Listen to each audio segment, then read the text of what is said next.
Week number 1 in the CFL wraps up with an East-West battle. Jake Maier, the new starting quarterback in Ottawa, taking over for Drew Brown. Let's see what the veteran has in store in their home opener. And after taking over for Trey Ford over in Edmonton last season, Cody Fajardo looking to continue the momentum from the second half of last season right into 2026 and get these Elks back on the right track, back into the postseason. Both of these teams desperately needing a turnaround. Hello, Canada. Welcome to the CFL on TSN. Keeping us alongside Enoch Mwamba, Davis Sanchez, Milt Stiegel. Normally, we would be down on the field here in Ottawa, but Mother Nature just, really messing around with this game tonight. It is an absolute downpour. Fingers crossed that Thunder and Lightning stay away at this point. Enoch, in the pregame, we mentioned so many of the different stars on both of these teams, all the new faces, all the new looks. Who are you watching tonight? Who's getting your attention? There's a lot of people that you can look at, especially with the Edmonton Elks and all the changes that happen. I'm looking at this defense. We know how exciting the offense can be with Justin Rankin, but I'm looking at Malik Carney. This is a guy that came here, and he is supposed to come here and get some sacks and get to the quarterback. They brought in a dog. He's got to go hunt. This is a revamped offensive line for Edmonton. They put some money into it. They should be good, and they're going to lean on Justin Rankin. There's no doubt about it. But I'm looking at number 88, T.J. Luther, wide receiver. We talked to Jason Tucker before the game. He loves what this kid can do. Says he's a great route runner. With this wet weather, again, I say it again, Cody's has small hands, so it's got to be quick game, short game. There's not going to be a lot of deep stuff. Watch for 88, T.J. Luther to have an impact. Well, you know who has my attention is this weather. This weather controls it. These receivers, we hate playing in this.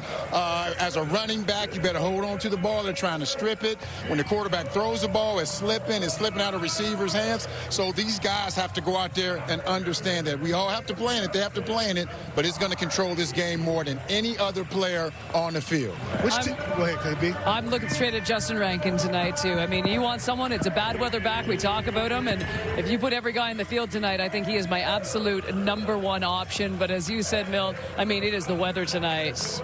Both these teams drastically need to come out on a good start for the season. This is a huge game. All right, let's get you down to field level for O Canada. Flag party from HMCS Carleton, based right here in Ottawa. And performing the national anthem tonight pour l'interprétation de l'hymne national ce soir. Accueillons maintenant, please welcome Corporal Rebecca Abbott. Oh, Canada, our home and native land, true patriot love in all of us command, car ton bras sait porter l'épée, il sait porter la croix, ton histoire est une épopée des plus brillants exploits. God keep our land glorious and free. Oh, Canada, we stand on guard for thee. Oh, Canada, we stand on guard for thee.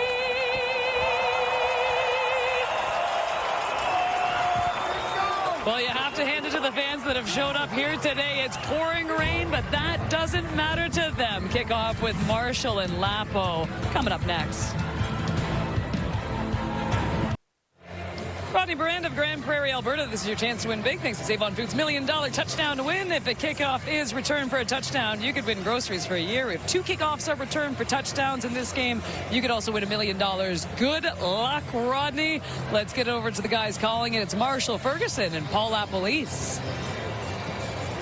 Thank you, Caden, setting a new record here at TSN for the shortest toss from the studio to the booth, but that might be indicative of what we see from the aerial attacks here this evening in the nation's capital as we get a chance to see the drenched field at TD Place. Marshall Ferguson, Paul Lappolice, and Britt Dordan Field level 4 throughout the evening. Thrilled to be here with you to wrap up week number 1 of the Canadian Football League season, and Jake Maier could not be happier, despite these conditions, Lapo, to be back as a starting quarterback. Yeah, and Jake Maier, interesting talking to him this week. He talked about he almost had a sabbatical year last year Luther backing up Trevor Harris in Saskatchewan, much more comfortable with the role. And for Cody Fajardo, the conversation with him this week talked a lot about, hey, I can have input in what the offense is going to look like for our team this year now that I'm the established starter.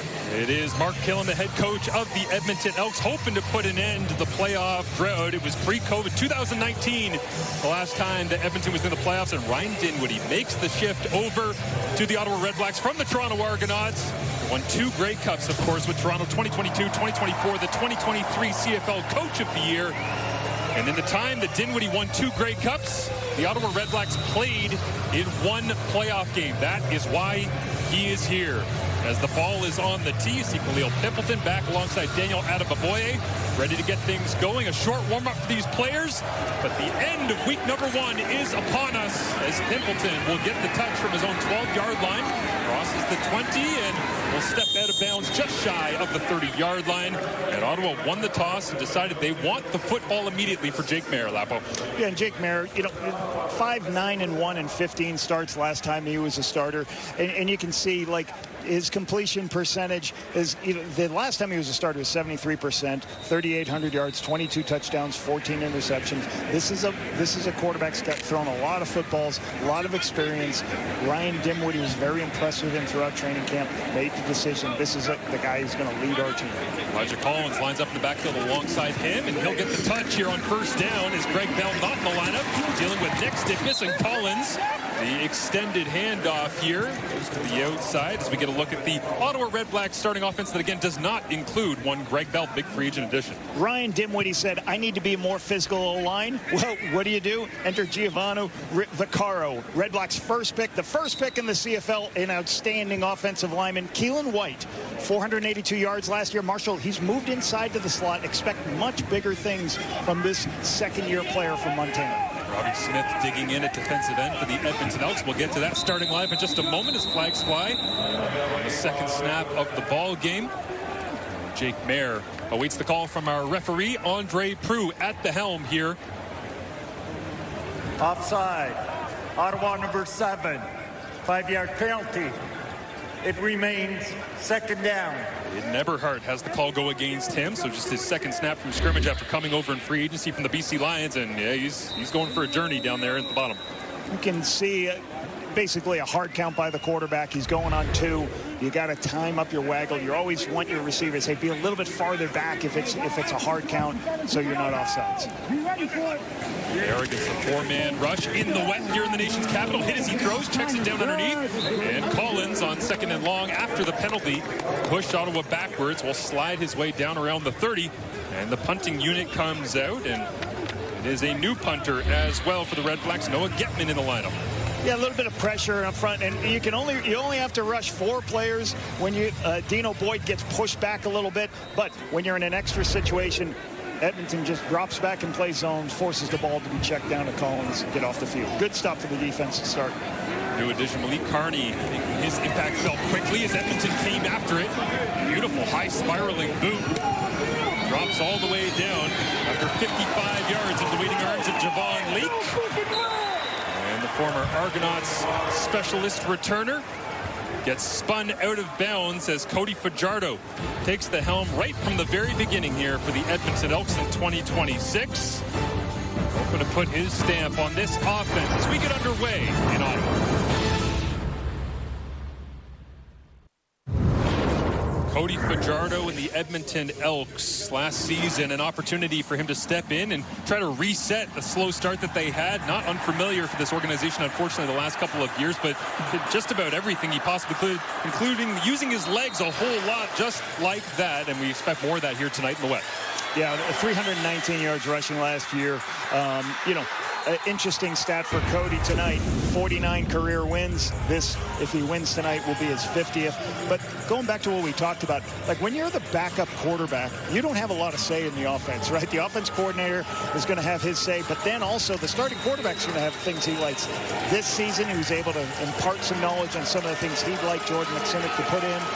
should provide benefits for him.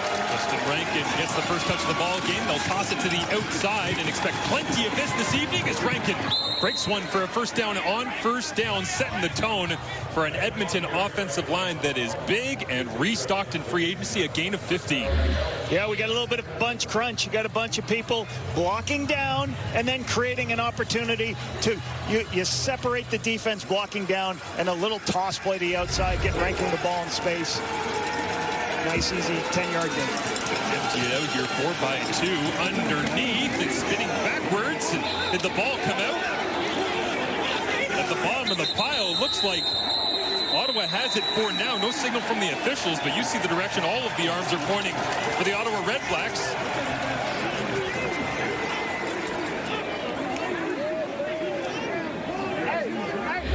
Looked like Skylar Griffin on the catch. Cody's trying to see the middle Pulling field. on the field as the ball carrier was down with contact. So Skylar Griffin splitting the defense as the linebackers expand. Cody recognized that little space, get it to Skylar Griffin. We'll see whether that looks like that ball's out a little bit early, whether that's a completion or I think it might be an incomplete pass here. Yeah, it looks like it was loose, trapped underneath. But Niles Morgan, how about him making his impact felt extremely quickly at a Notre Dame, jumping over from Edmonton. Ryan Dinwiddie taking a good look at it. Yeah, not the funnest thing when you're Skylar Griffin. You got a couple of big linebackers in between trying to catch that little short pass. Will Snyder in for the short yardage quarterback situation, sneaks his way to the left-hand side, plunges forward, first down Edmonton. Snyder fired up to get his first opportunity of the season as we get a look at the Edmonton Elks starting offense. Yeah, really excited for a full season to watch Carter O'Donnell. Signed in September last year after a long NFL trip.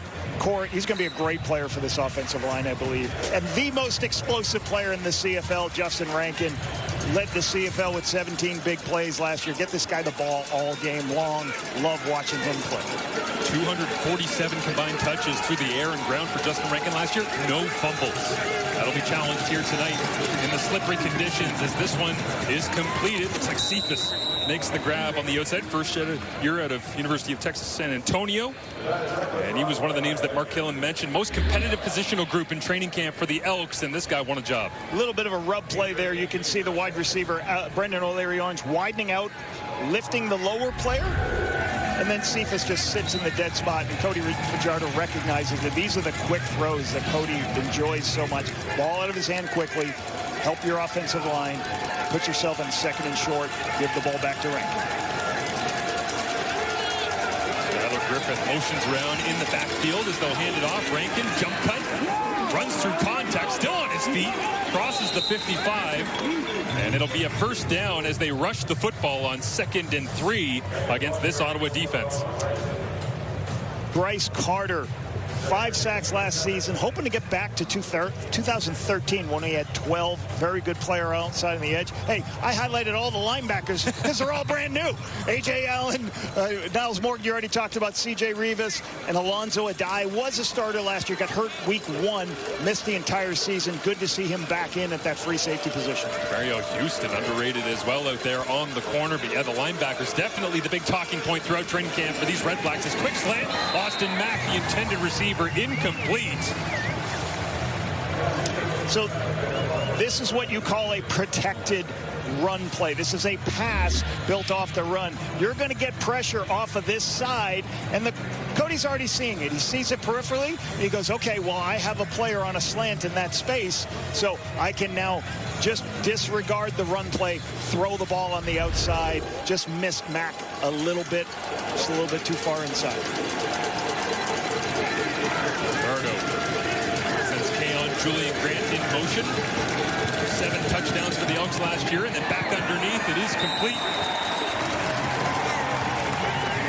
And the defense rallies for the REDBLACKS. C.J. Rivas right there again, the free agency addition coming over from Saskatchewan, credited for changing part of the culture in this locker room going into 26. Big blitz picture here by the REDBLACKS. They send a bunch of players. You see all 3 linebackers blitz, but then they drop out into a zone. C.J. Rivas is the low player. Does a good job at understanding, hey, the ball's going to come out of the hands quickly. Wraps up for the nice tackle. Julian, the punter for the Edmonton Elks, as he lofts this one into the rainy skies, and Khalil Pimpleton watches it bounce, chases it down, and picks it up at his 15-yard line as the Ottawa REDBLACKS get a stop. Much needed here to set the tone with this new linebacking core, figuring each other out on the fly and making plays early on. The Ottawa REDBLACKS knew that they needed changes going into 2026, and whoa, that is a haul that you see in front of you. We already talked about it. The defense, they want to get better defensively. 3 brand new linebackers. Go out and get A.J. Allen, one of the high-priced free agents gives them a national starter. Obviously, Jake Mayer. Ryan Dimwitty has done this before in Toronto. He's had opportunities where Toronto's lost a lot of good players. He's able to reload and have successful teams and change.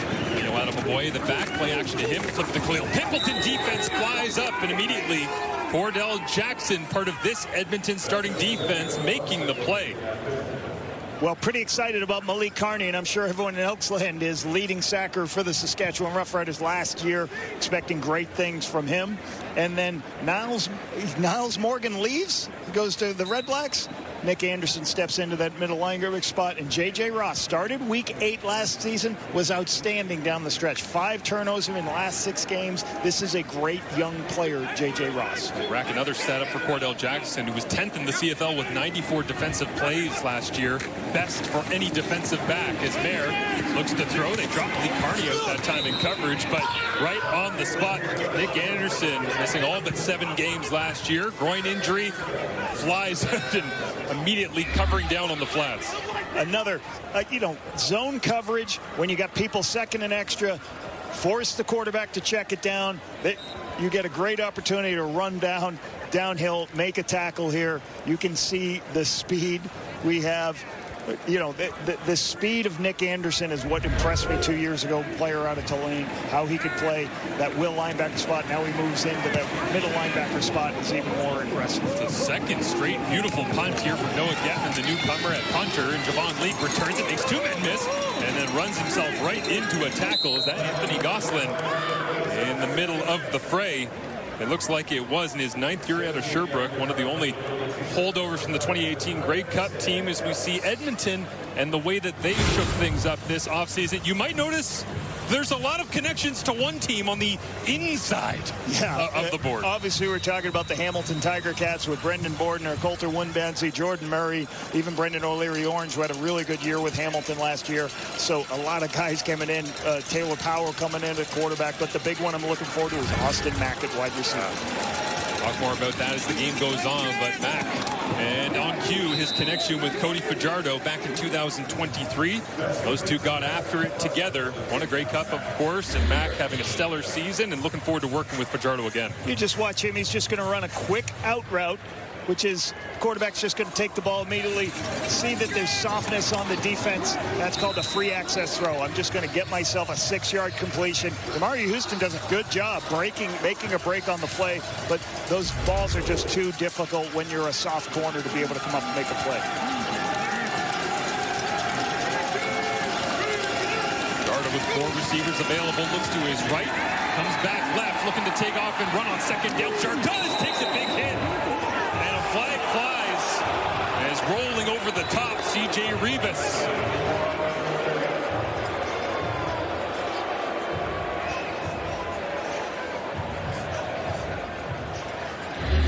Defense is doing a pressure on the inside. You can see a blitz and a little bit of twist. Cody feels it, has to start scrambling. He doesn't slide till late, so that puts C.J. Rivas in a difficult spot. But I think this is more of a blow to the head than it's a late hit on the quarterback. I think that's what they're going to say, that this was a blow. Major foul. Roughing the passer. Contact to the head of the passer. Ottawa number 8. It doesn't matter. This is a 15-yard penalty. Automatic first down. It doesn't matter what you do in football. You're not allowed to hit a guy in the top. You can't hit a guy in the head, right? That's just not allowed in the game. So unfortunate. C.J. Reeves going to make a play. Difficult for him. So Fajardo shakes that one off and goes back to work with a fresh set of downs from the Red Blacks 27-yard line. Blitz is on, and they had a running play called, and somehow Rankin danced his way out as flags fly everywhere.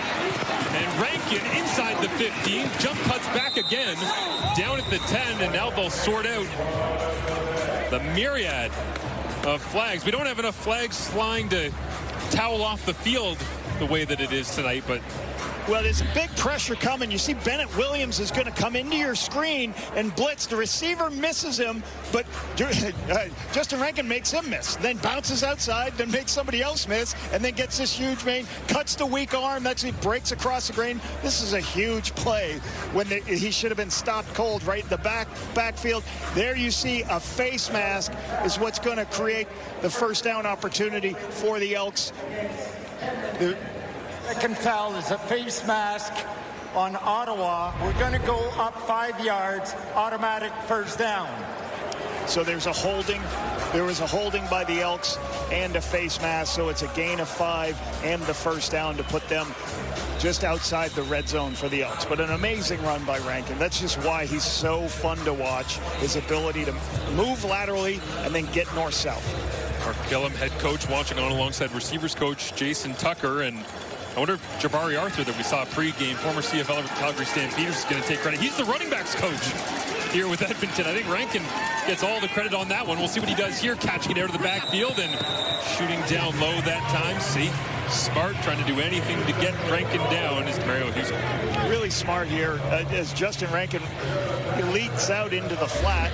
The defender covering him starts to cover Bennett Williams. He's like, nah, I'm going to go to Cody Fajardo. Well, Cody just says, all right, you're going to do that. I'm going to throw it on the perimeter. But good rally. Mario Houston's right there for the tackle. That's what you got to do against Rankin. Wrap him up, get in front, force him out of bounds. Big play early on here for the Red Blacks defense. 2nd and 8 from their own 20-yard line, trying to force a field goal. Importance based on the weather this evening and how valuable points will be as Brendan O'Leary-Orange makes the grab and immediately tackled Niles Morgan right there. A.J. Allen, his running mate in that linebacking core, never far from the play as flags fly. Let's see what happens here. This was a quick throw by Cody. Probably not going to get you anywhere close to the first down. Major foul, face mask. Ottawa number 1, 15-yard, a full 15-yard penalty and a first down. So Niles Morgan on the tackle had another face mask. We'll see if we can get a picture of it. Costly one for the Ottawa Red Blacks. As I said, 2nd and 8. Throw was underneath, and then in the process of making the tackle, as Carter O'Donnell down on the field getting looked at by the training staff. So this will be the first trip inside for the Elks into the red zone, which is, you know, an interesting stat about the red zone. One of the best teams in the CFL. Here, I think I got a better picture of the face mask here. There it is right there on Austin Mack, right? Puts his hands, knocked him around. Okay, so Niles Morgan on Austin Mack is where the face mask happened. But this team is the best in the Canadian Football League last year, Marshall, in the red zone. The most highest touchdown percentage. They just didn't get here a lot, right? They had the least amount of trips. So expect this team to be dominant again in the red zone this season. Last year in the CFL, 60% of score zone trips resulted in touchdowns. That's the highest on record since tracking began in 2008. Edmonton, little option look this time from Fajardo, who puts the shoulder down, and Rankin wishing he could get the pitch on the edge, but well defended by the Red Blacks. Alonzo Adai. Well, when you start running option plays, you don't have an answer. It's hard to have an answer for the quarterback. You're going to have to bring somebody else. And watch Alonzo Adai. Recognize it, starts running downhill. He's the second player to be there. Good play by the Red Blacks. A.J. Allen, Alonzo Adai in a good position to handle that option play by the Elks. Mark Cordy is in at center, by the way, with Carter O'Donnell, the left guard, going to the sideline. Means that the original starting center, David Beard, slips over to left guard as Fajardo looks into the end zone and just past the outstretched arms of his intended receiver. Running through the back of the end zone. I think that was Keon Julian Grant. That was KJG. Had 7 touchdowns last year, led Edmonton, but off target this time for You're CFL. always looking to see what's in the middle of the field. If there's never somebody in the middle of the field, there's no free safety, what are you going to do? You're going to have a post player right in the middle of the field. You throw it right through the goal post, just a little high for Keon Julian Grant. You can see Cody's there. Wish he had that throwback. There's a lot of space in there. You can get inside position. He just missed the throw to Keon. Vincent Blanchard out for the 12-yard field goal attempt to put the first points on the board in the nation's capital. It's up through and good. And Edmonton, who won both of the matchups against Ottawa last year, with nearly 70 combined points between the two games. Well, they get the first 3 in sopping wet conditions. Keon Julian Grant that close to his first of 2026, but the wait continues. 142 players in the Canadian Football League this year out of U Sports institutions. I'm just going to credit Giordano Vaccaro as being a U Sports guy. Absolutely. Why not? The JP Metris winner 2 seasons ago, when you put that film on, a very physical player. Ryan Dimwitty says, we got to get more physical up front. Let's start the young player who is very physical. Inside handoff here. Looks like Elijah Collins goes for a gain of 5. And by the way, UBC, Laval, Montreal, and the Wilfrid Laurier Golden Hawks, they get the nod as the U Sports schools that have the most, tied for 11 each at the front of the herd. As you see the physicality up front against Jordan Williams and running right behind the rookie. And the big thing you're trying to do is like use your physicality, get underneath Williams, keep your feet moving on contact, and those are things he's shown on tape to be very good. And especially to playing the guard position, you've got to set the depth of the pocket. And you've really got to be physical on the inside. Extremely happy with Vaccaro through training camp. And that's why he gets the start right away. Is bobbled here. Looks like miscommunication in the backfield. And Mayer thinking about throwing it away. And now flips it into the Ottawa sideline. Is tracked down from behind by Kenneth Logan Jr. coming off a huge rookie campaign. And Mayer with a missed opportunity there on 2nd and 5. Not sure what went wrong in the backfield, but clearly a mess. I think they were trying to do, I think it was a draw play, and Collins wasn't on the same page with his quarterback, because that could look like it surprised Jake Mayer. He had to scramble in good, difficult position. You're 2nd and 5 in a good position. They got to clean up. They're not getting any first down so far this game. Missed opportunity there for Mayer, was named a captain this week alongside fullback Anthony Gosselin and defensive lineman Michael Wakefield. Javon Leak driven inside his own 10-yard line once again by Noah Getman. Impressive showing early on. Despite the conditions, the heavy football. So flag flies, will clean it up on the other side of the break. And the miscommunication here. Elijah Collins found out he was starting on Friday. And the result on that 2nd down. No, we teased that we would clean up the flag on the other side for you here. It was an unnecessary roughness running through the center as Peter Ajay ends up getting bucked after long snapping it back to Noah Getman. It's a 15-yard penalty right in the middle of your screen there with the towel on. You see, I think it was Brock Mogensen that ran through him. And again, it looked like he was lined up. You know, you're not allowed to be running through the center when you're aligned if you're touching any part of his body. So he's going to draw that penalty because it looked like he was in a position where he's in a gap on the center. He's not allowed to run right through. This is a protection issue in the Canadian Football League. A defenseless player is the long snapper. They want to protect him. My apologies to Brock Mogensen. It was Noah Taylor, as you saw Mark Killen talking it over with Taylor, trying to coach him up on that one. So 15-yard penalty, and it results in a first down for the Red Blacks after they had already punched the football away. So Daniel Adamaboy in the ball game. Jared Brinkman over Toronto Argonaut in the middle of that play for the defensive line of the Double E. Impressive, you know, so far through this first quarter is the Elks have not given up a lot of yardage on first down and forced the Red Blacks to be in long yardage situations. So holding up defensively, Brinkman and company. Jake Mayer was 2nd and 7 in plus territory.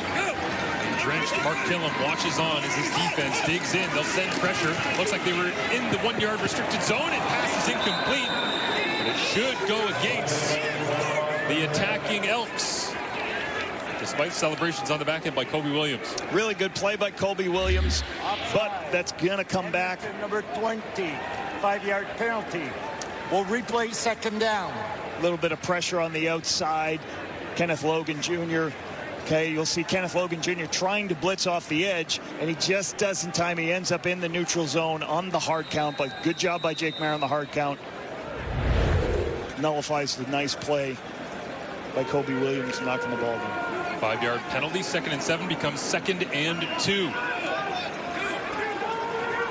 No Lewis, the lone receiver at the bottom of your screen. They'll run it his direction as Adeboboye puts a shoulder down and into traffic. He bullies his way across the 40 for a REDBLACKS first down. Love Daniel Adeboboye. 386 yards on 70 carries last year. Outstanding special teams player for this organization. A team that's lost a lot of their leadership in the special teams. They get Daniel Adeboboye last year. Been an outstanding addition to this REDBLACKS team. 15th overall pick back in 2022 by the Ryan Dinwiddie-led Toronto Argonauts. Came over here, of course, while Dinwiddie was still with Toronto, but now they have a reuniting of sorts in the nation's capital, and needed tonight is Elijah Collins in the starting lineup, and this one complete to the man who always seems to be open, Justin Hardy. Watch Justin Hardy here on a simple slant, and he gets a little bit of he doesn't have much of a cushion, and he gets contact as he's about to make this play by Kobe Williams, but great concentration. That's what you need when your catches are coming with contact. You got to make sure he brought the ball into his body a little bit to protect the football. Nice catch by Justin Hardy. Hands it off out of Adeboboye. Once again, going nowhere. The Elks defensive front stands tall. Robbie Smith in the middle of that one, and Kobe Williams coming down as well. So 1 quarter of play. The rain's starting to ease off just enough to open up these offenses, as neither of these teams slowing down despite the conditions. Excited to be back on the field, taking competitive reps, looking for their first victory here in 2026. The numbers after 1 quarter of play here in Ottawa. Mixing and matching, trying to find a way, not going to field goal through. But really what this is about is Ryan Dinwiddie coming over from the Toronto Argonauts, trying to find a way to lead this Ottawa organization to a place that they have not been, which is consistent success for a while. And on the other side, it's the exact same thing with Mark Kellam-Lapo, as he's saying that it's more streamlined this year 2 in Edmonton. Yeah, he talked about his first season, like when he showed up, we didn't even have a projector in my office. The projector was gone. Maybe somebody stole it. We're not sure. But, you know, he said everything's been great. As an Alberta individual, is going out and seeing people in the community, how positive they are, what the steps are happening with the Elks as the season progressed. So everything's easier for him. His relationships with the coaches, relationship with the players. It's been a really good transition for training camp. And he kind of had the, as they go under center here for a quarterback sneak on 3rd and 1 to begin the 6th quarter. Ball's out, and Edmonton has it. That's going to make Mark Kellam happy in year 2. Short yardage operation, supposed to be as consistent as you can imagine, but Cordell Jackson gets his first fumble recovery of 2026. So Max Duggan here is the 3rd string quarterback, getting his first reps. If you we'll try to watch his hands on this picture. You'll see as the ball comes in, it's wet, it squirts out of his hands. An unbelievable play by Jackson, being right there, having the instincts to see it. You can try to do your best to see that ball squirts right through Max Duggan's hands. First, time in a regular season game doing this, and the rain doesn't help.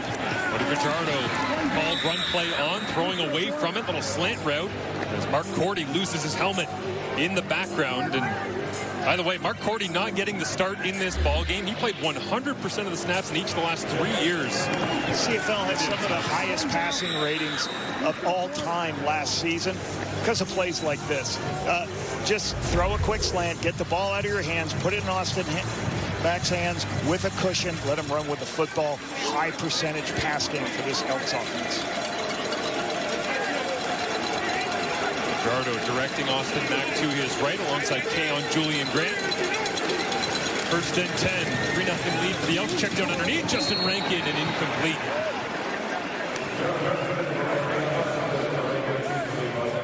Good job by the defense, playing a little bit of zone, dropping everybody out, forcing Cody to go to his check down.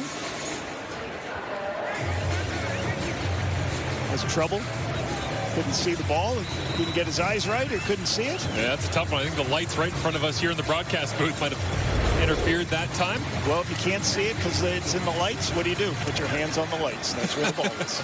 It's a little coaching point for all the young receivers out there. Said than done, but I agree. It's Fajardo, 6 and 7 with the Elks last year. Will face a blitz this time coming off the edges. Spins out to the left. Bennett Williams. Slippery Fajardo gets away. Punt fakes. And now gets wrapped up from behind. Up high. And folded to the turf in front of the Edmonton bench that's all the way over on the far side. What did we just see? The patented Cody Fajardo spinning around, spinning to his right, makes an escape. There's a zone pressure look by the defense.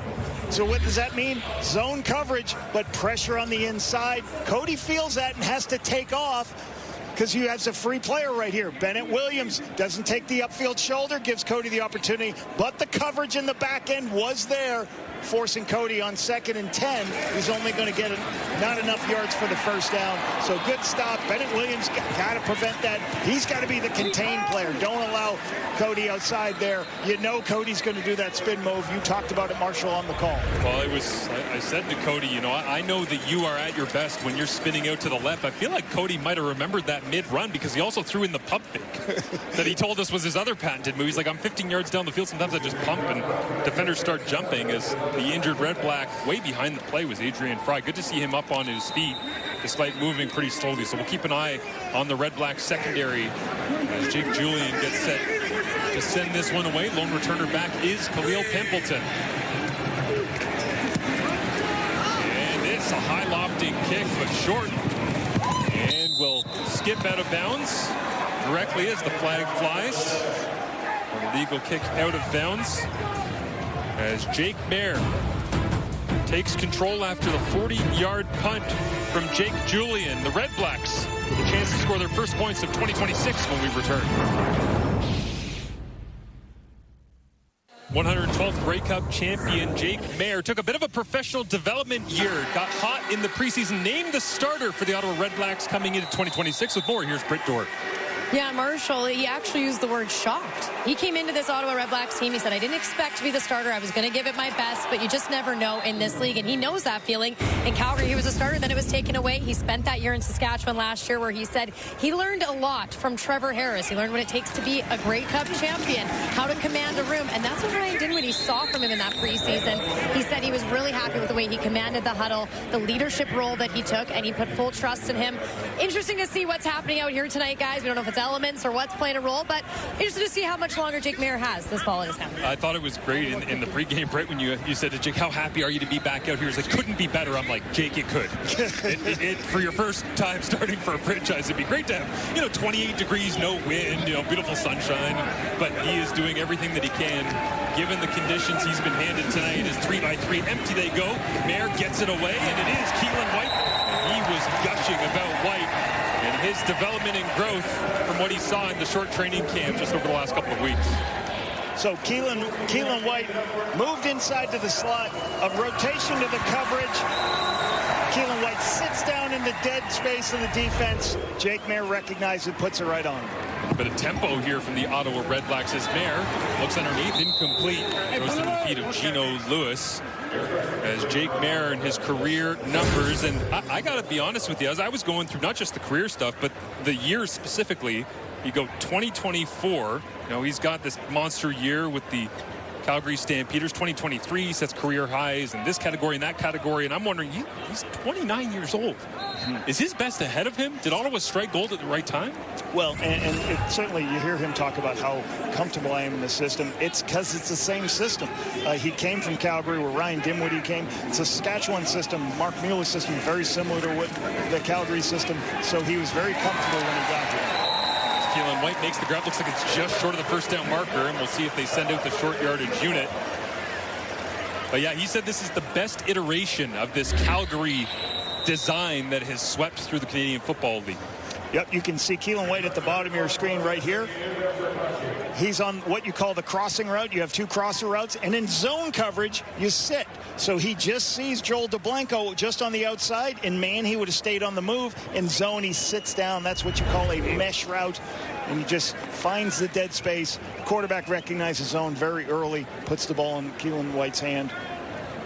create the 3rd and 1. 2024 CFL Most Outstanding Rookie Nick Anderson was in on the tackle, and the injury tent is already up because we might have got a little look at something that wasn't quite right on a nail.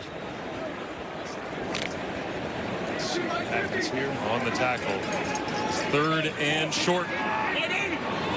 7th in the CFL was Ottawa last year. They handed off from the gun and going backwards. And this is one of those interesting trends that Ryan Dinwiddie brought with him from Toronto in terms of being under center. Last year, the Argonauts, just 38 under center snaps. That's 3.7% of their snaps, the lowest rate in the CFL. And Toronto fans were constantly saying, why are we under center in short yardage?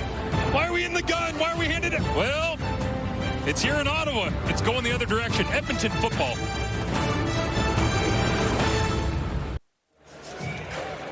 Short yardage situations, you've got to be able to make sure you protect your inside. Take a look at this. Here we have Malik Carney right here. He's going to slant inside, and he's going to beat Martez. He's going to beat the tight end and force the back to stop his feet on 3rd and 1. The back cannot stop his feet on 3rd and 1. One of the reasons you like to go from the shotgun, not from the shotgun in those situations. But great by Malik Carney.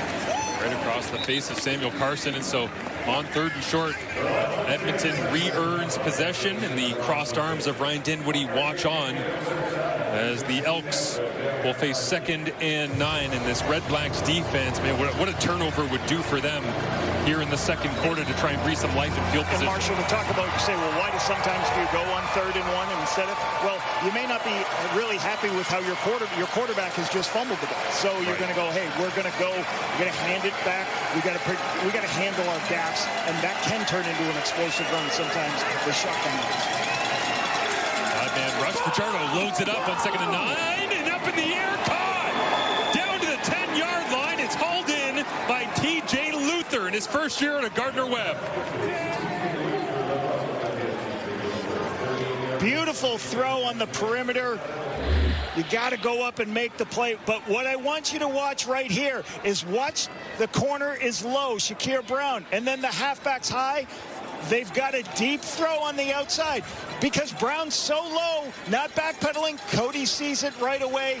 Then you've got the jump ball here by Luther because Lucent's in a good position, but Luther goes up and takes the football away. That's a great explosive play. Gain of 39. Now Fajardo is hunting for a touchdown to Austin Mack. Extending for the end zone. Makes the grab, and the pair of Fajardo and Mack back on the same page and back in the end zone in green and gold.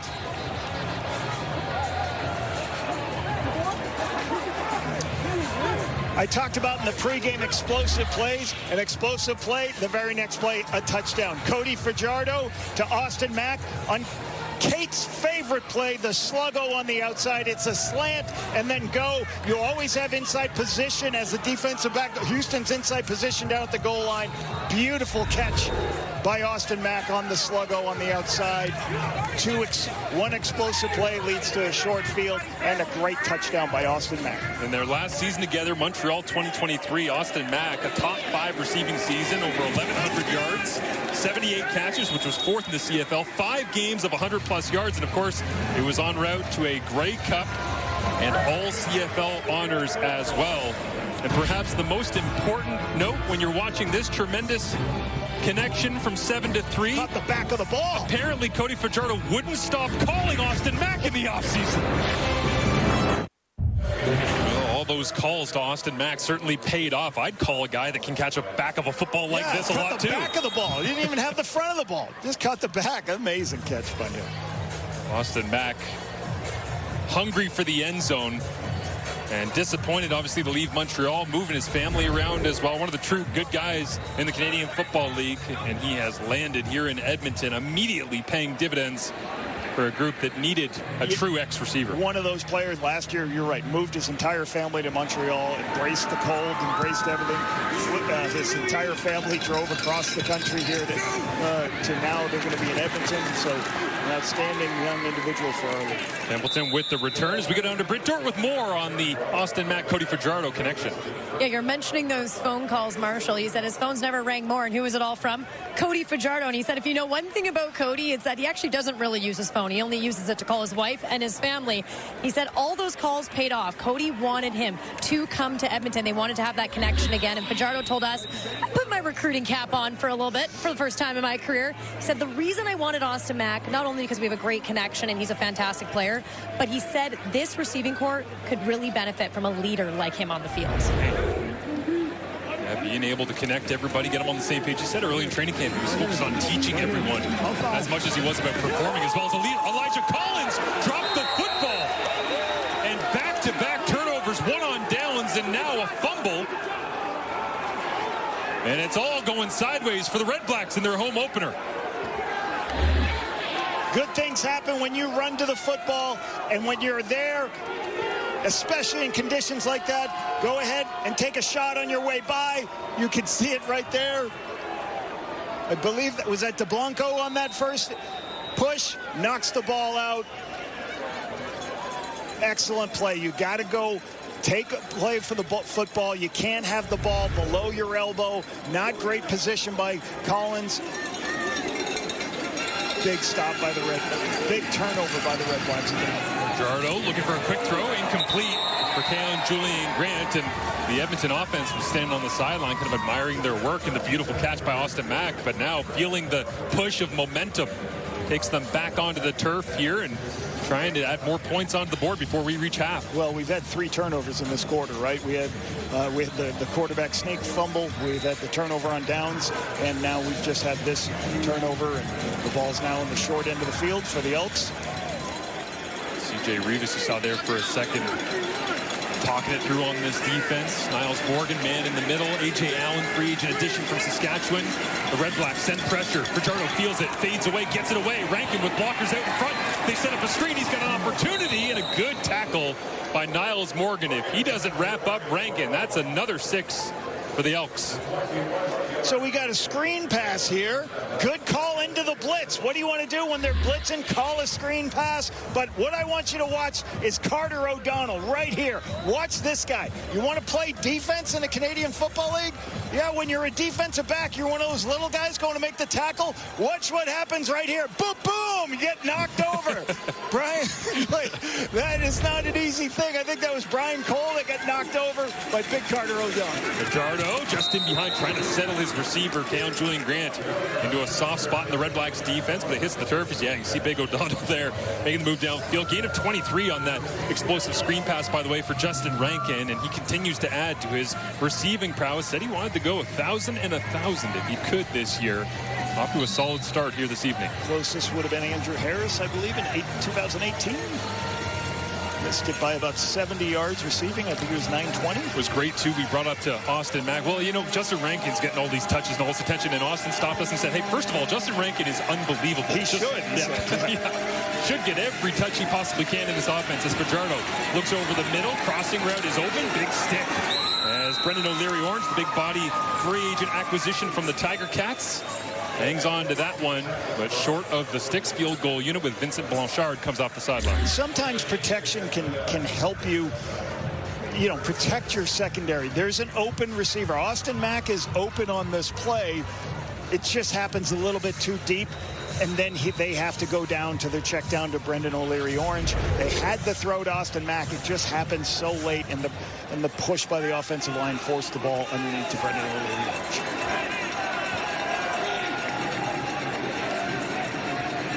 Attempt comes from 18 yards away. And spinning sideways through the uprights here at TD Place.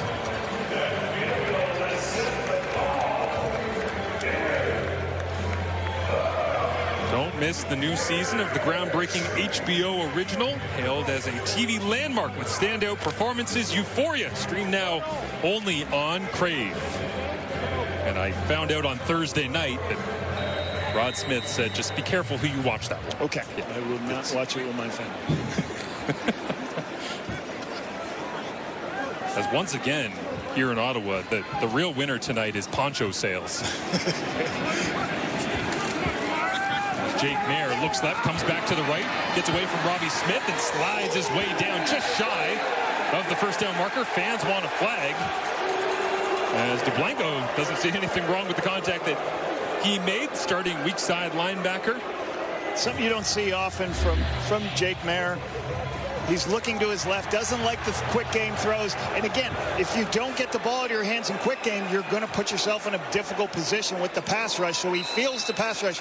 He's now got to take off and go. Scrambles up. We'll see what happens right here. We get a little bit better. I can't tell whether there was a blow to the head or not. Officials didn't seem to think it was. Oh, there it is. Yep. I think you're going to get a challenge flag now. And the REDBLACKS faithful in midseason form is Drew Tate. Yeah. Former Calgary Stampeder. Iowa Hawkeyes great as well. As the CFL Replay Center will take a look at the contact up high, and you see Drew Tate there. And what a collection of coaches Brian Dinwiddie was able to accrue making the move here to Ottawa, whether it's William Fields being retained as defensive coordinator, one of the young rising stars in the CFL, Jeff Reinbold on special teams, Pete Costanza could be an OC just about anywhere, stays as receivers coach, and Drew Tate working with the quarterbacks. So here's another look, and the command center, you know, the command center is not interested in looking for the replay center is not interested in looking at offsides, holding. Upon automatic review by the replay center, there was contact to the head, roughing the passer, Edmonton number 50, 15-yard penalty, and a first down. But the replay center will look at a blow to the head, something that is going to, they're going to protect the quarterback, so they will stop play, come look at that, because it's such an important play, and they want to protect the quarterback. By the way, it's not CFL season until our tremendous CFL and TSN crew gets a shot of all of those turf pebbles stuck to the arm of a quarterback, right? Slow-mo. Great stuff from the crew. Fighting through the weather here tonight as Daniel Adeboboye makes the grab out of the backfield, and Blanco right there to make the tackle. And this is good. These are good things to do. Everybody's playing off. Get the ball in the flat to Daniel Adeboboye. Let him run with it.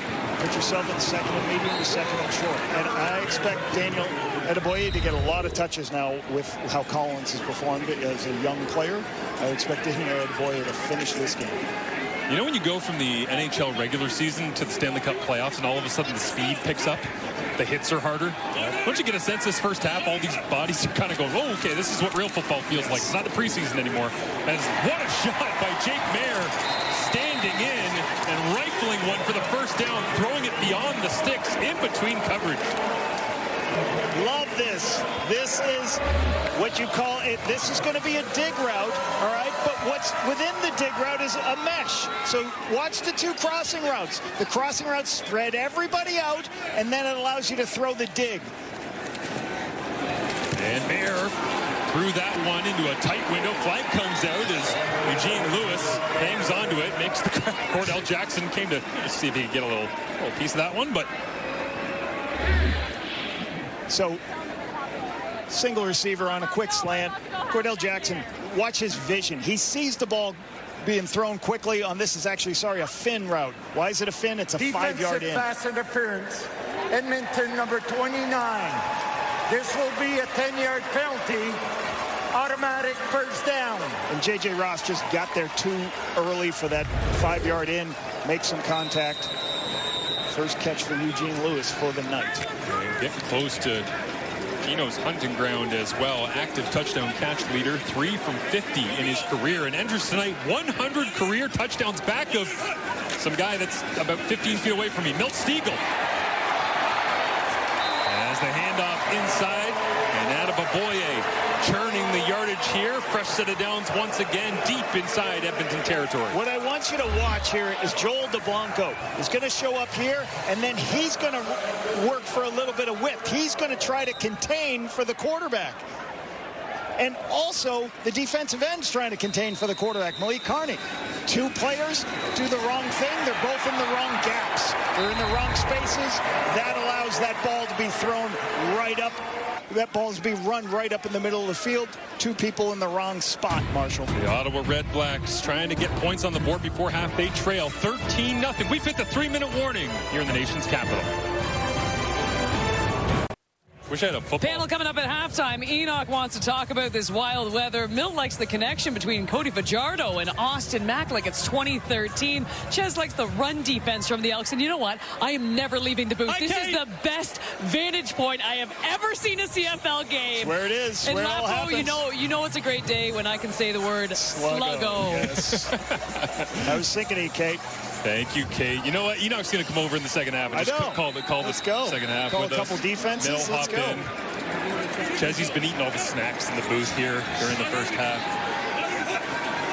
Jake Mayer loads this one up, rifles it in to Justin Hardy. Flag flies in the backfield as well. And I think Malik Carney might have got flagged for a hit here. Oh, actually going to call it against the REDBLACKS, it looks like. As Ivy against Malik Carney. The former Elk against the new one at that offensive tackle defensive end matchup.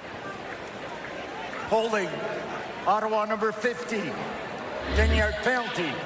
We're going to replay first down. You'll see right here, Malik Ivy, as he starts to retreat, he opens his hips a little too early, and then that right hand goes outside the framework of the body and pulls Malik Carney down.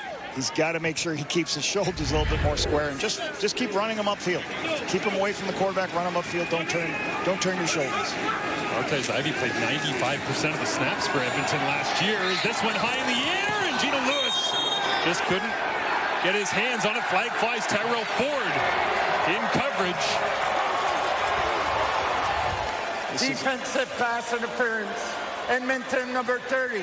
The ball will be placed at the 1-yard line. Automatic first down.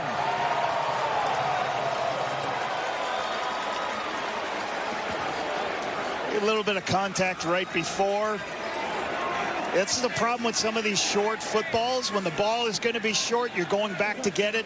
Terrell Ford is in a good position, but when the ball's short, he ends up just bumping into Eugene Lewis. That call's probably going to happen every time because you throw a bad ball and then you get rewarded for it. It's sometimes a bad thing with pass interferences. In the gun from the one.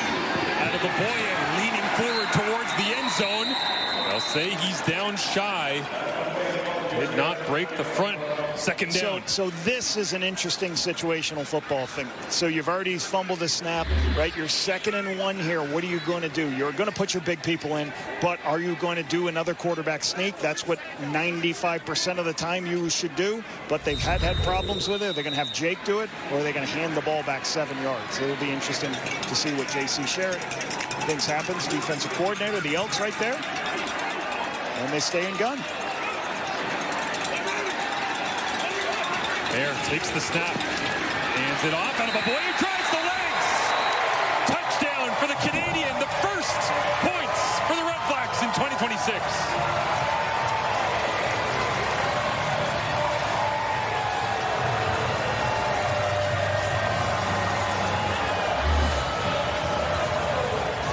Good push at the front, point of attack. Drew Desjardins, excuse me.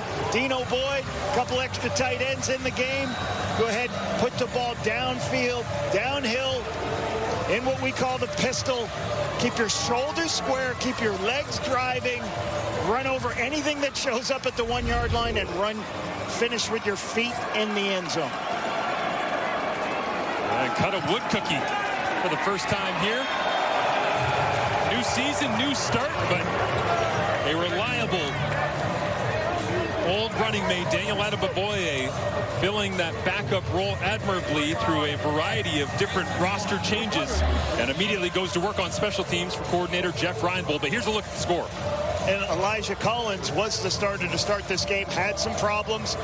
Daniel Adeboye, very valuable player, goes in, gives his opportunities to make his plays. REDBLACKS inch themselves closer to Edmonton here. You feel like really much needed before reaching halftime. Put something on the board, get some energy going, because that locker room for the REDBLACKS at halftime, if there was a donut sitting there, that would have been a tough one, right? You're walking around trying to wake everybody up, fire everybody up, but now that's been done. You can go in and start planning for, okay, we saw what worked. How do we keep it going? Yeah, and you know, a nine-play, 70-yard drive, that's what you need. They takes it 3 minutes off the clock and got Ben the touchdown. They hit early in the first quarter. They got behind the sticks. They're in long yardage situations. Very hard to overcome that, especially with the weather. And then obviously we talked about the 3 turnovers they had. They're actually in a pretty good spot, 13-7, with so many turnovers in the first half. Jake Maier, 10 of 12, 64 yards, no touchdowns, no interceptions as it stands right now. And you said the Ottawa fans will see someone who's prepared, plays with accuracy and intention, and when the intensity rises, they'll see someone who keeps his poise. We'll see if the rest of this roster follows his lead as we head towards the second half, but work to be done. And they begin with a solid special teams effort against Javon Leak. As we see the Edmonton penalties helping out on the Ottawa touchdown scoring drive. Blow to the head that the replay center found out here. A little bit too close for J.J. Ross. Terrell Ford on the PI here leads to ball at the 1-yard line. Daniel Adeboye in. So a couple of crucial penalties for the Elks leads to this touchdown for the REDBLACKS. Anybody else having Tyson Philpott flashbacks on that underthrown ball on Thursday night? Montreal-Hamilton as the Alouettes squeak that one out. Follow my lead here, Lapo. 30-27 Montreal with the victory. Last night, Winnipeg 30-28 over Calgary. 30-29 tonight? Here what do you say? We we'll get 1 point closer? Or? Big second half. Yeah. We'll find out as the weather is actually starting to settle in. It doesn't change the fact that the football on the field is absolutely drenched, but those iPads better be waterproof on the sideline. You see Aaron Grimes trying to watch it with DeBlanco. You're already in midseason form with lamination. I live in Ottawa. I know it's going to rain every game. Cody Fajardo was aware of the threat as well, said he was planning for it as flags fly through the Ottawa air. 6 illegal procedure. Edmonton number 68. 5-yard penalty. It remains second down. Jordan Murray at right tackle. You know, he's got to go out on the outside, so he's just trying to get, he's a little worried how much width he's got to get, and he just jumps the count a little bit as you see him sliding all the way out to Baldonado. I'm gonna lie, if I had 36-inch arms like Jordan Murray, I don't think I'd be worried about getting out of my stance quick. I can reach anybody. 6'8", 300 pounds. Played 4 seasons with the Ticats. Martez Ivey also 36-inch arms, so they took one tackle and sent him away and gained another one from Hamilton. And Jordan Murray is now, Fajardo has to tuck it, going nowhere, brought down. And Bryce Carter with his first sack of the season.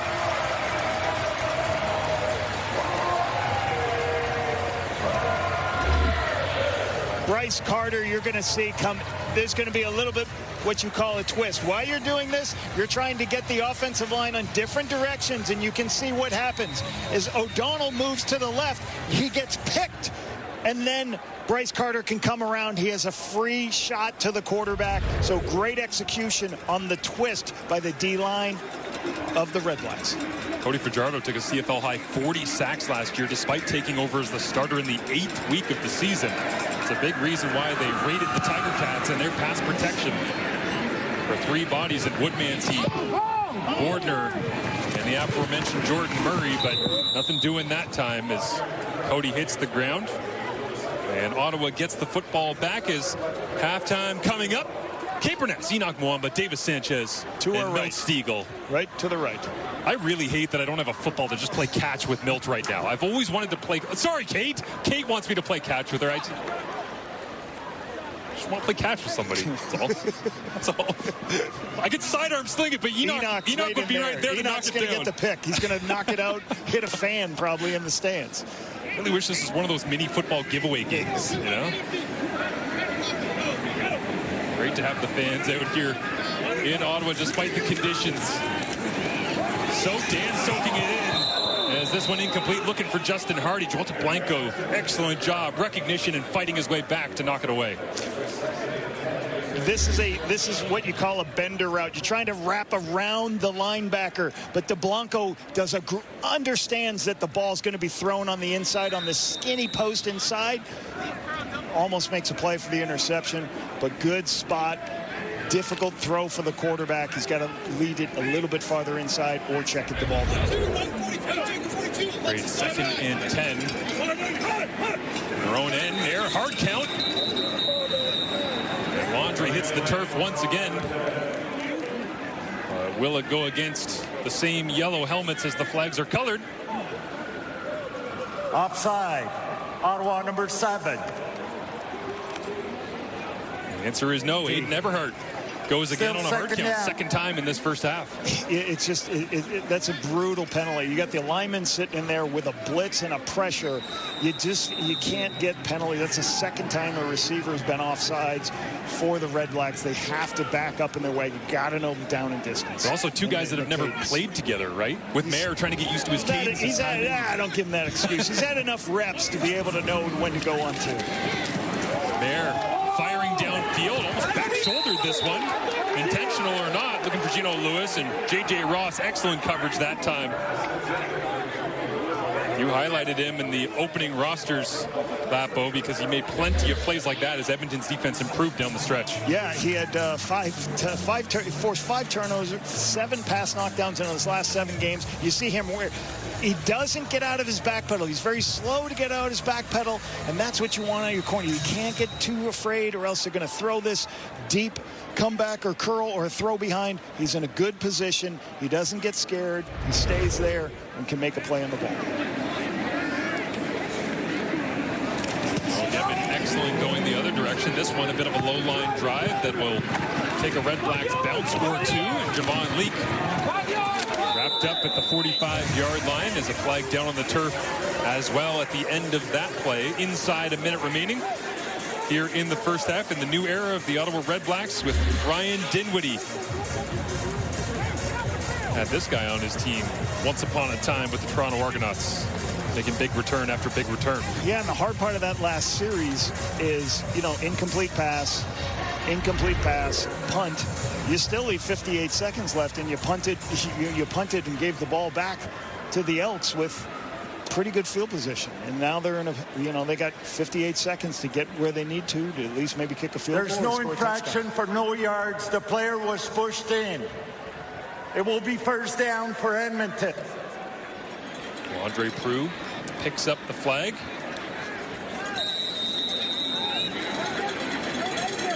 Hooked to a Geely defensive tackle digging in.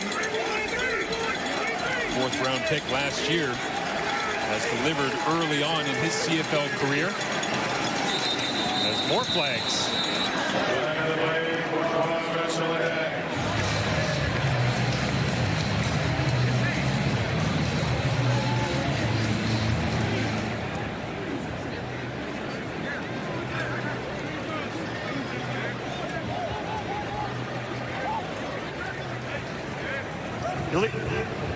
Illegal procedure, Edmonton number 53, 5-yard penalty. Brendan Bordner has the flag go against him. Ryan Dinwiddie elects to back up Edmonton's offense. The left tackle, Brendan Bordner, jumped a little early. His 3rd year at Florida Atlantic University as pressure comes from the secondary right through, and Fajardo spun right into what should have been a sack, but somehow got away and then flips this one into the Edmonton bench. All levels of the Redblacks defense smothering Fajardo on that snap. And sometimes there's some of these zone blitzes that put you in a difficult position, and you're going to see a pressure from the outside. And Alonzo Adai comes in between the guard and the tackle on a pressure, is unblocked. Cody actually makes a miss here, does a good spin move to get out of it, but Bryce Carter's chasing him down. They do a good job here of pressuring the quarterback, still playing zone, but they got to have an answer when you bring those secondary pressures. You got to have a back, or the lineman got to go at least on get a a piece previous of play. The ball never crossed the line of scrimmage. When the ball was thrown, we've got intentional grounding on Edmonton number 7. It looked like Fajardo's arm might have been hit as he was trying to get rid of that one. We'll get another look at it here as he spins away. But yeah, the timing on Alonzo line Adai. of scrimmage is at 21 right there. Okay, we'll roll it and go ahead. You see his die on the blitz here. And because it's an empty protection, the linemen are not going to be in a good position to be able to recognize this. Cody's trying to make the play, and it just looks like he's in that gray area where he didn't get the ball past the line of scrimmage. Four receivers to the right of Fajardo as he looks for another screen and knocked down. Swatted away. And was that Agili?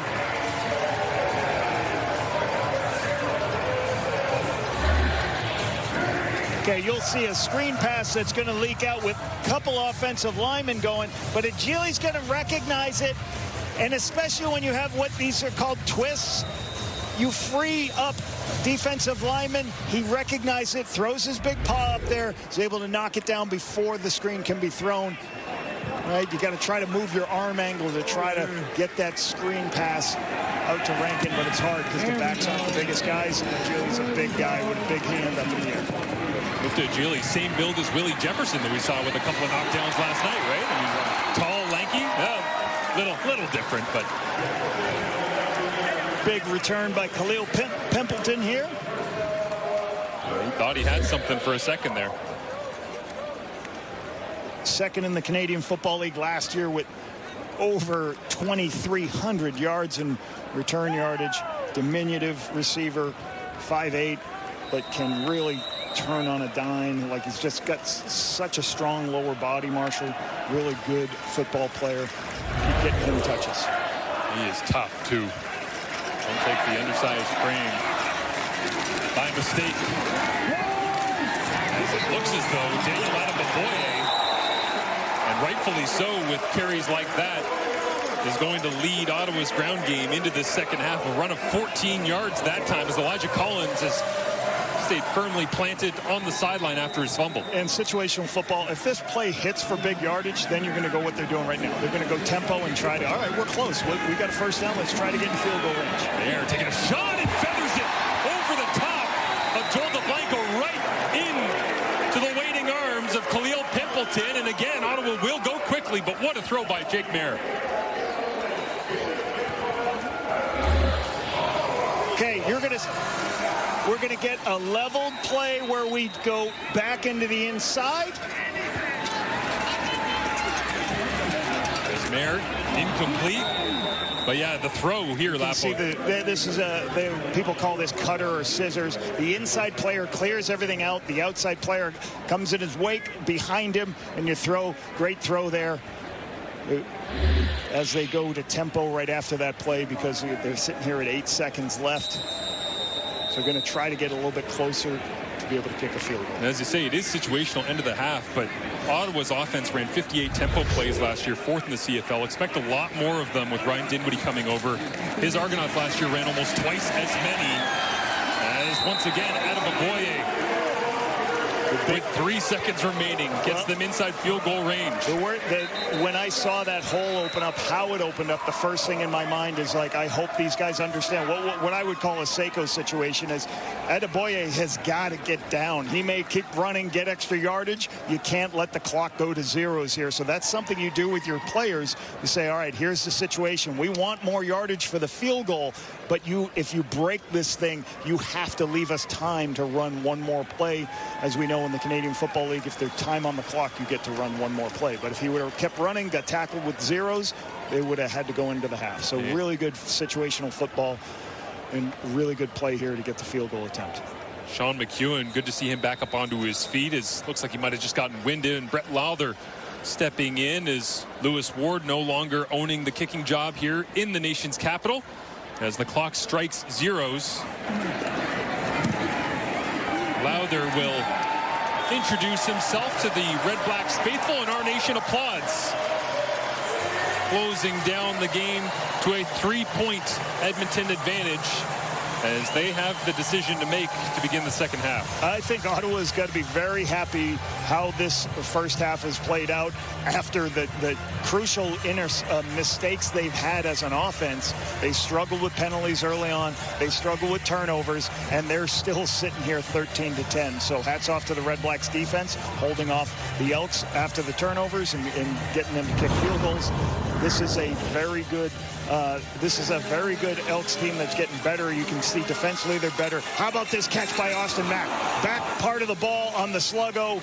Cody Fajardo is so excited about having this guy on the sideline. We got Britt Dort down on the standing by on the sideline with Austin Mack. Austin, just how much do these elements play a role in what this offense is able to do out here? Hey, man, we had rain all week in practice, man, so we're actually really prepared for it. At the end of the day, we just got to stop shooting ourselves in the foot.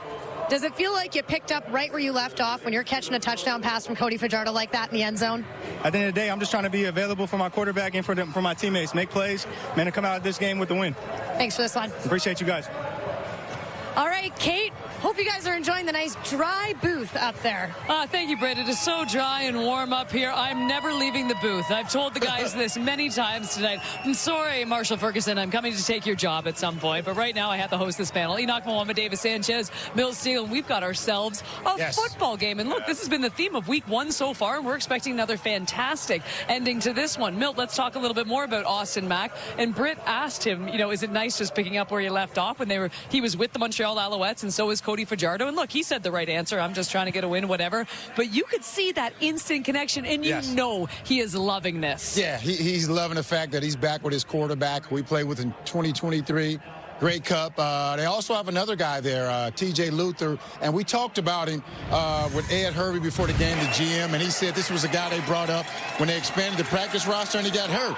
And usually when a guy on practice roster gets hurt, they get rid of him, but they believe in this guy, and he's paying dividends now, making big plays like this. This is not an easy catch, but he's even more difficult in this weather. And then you have this man right here, Austin Mack.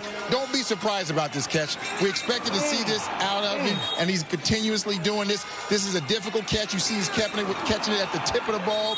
Hands are wet, gloves are wet, football is wet, but he makes a catch, and that's what they expect out of him. So Cody Fajardo did a great job allowing these guys to make some plays. Did he have gloves on in warm-ups? He didn't have gloves on in warm-ups. He put them on in the... Yep. Why would you do that? I don't know. Okay. I kept my gloves on at all times. Because you mentioned that he had warm-ups with no gloves in the game. I don't know if it might have been a mental thing, saying I can catch the ball without my gloves, and now he puts them back on and makes it easier. So that's the only thing I can think of. We spent the whole preseason talking about all the dynamic playmakers in the league.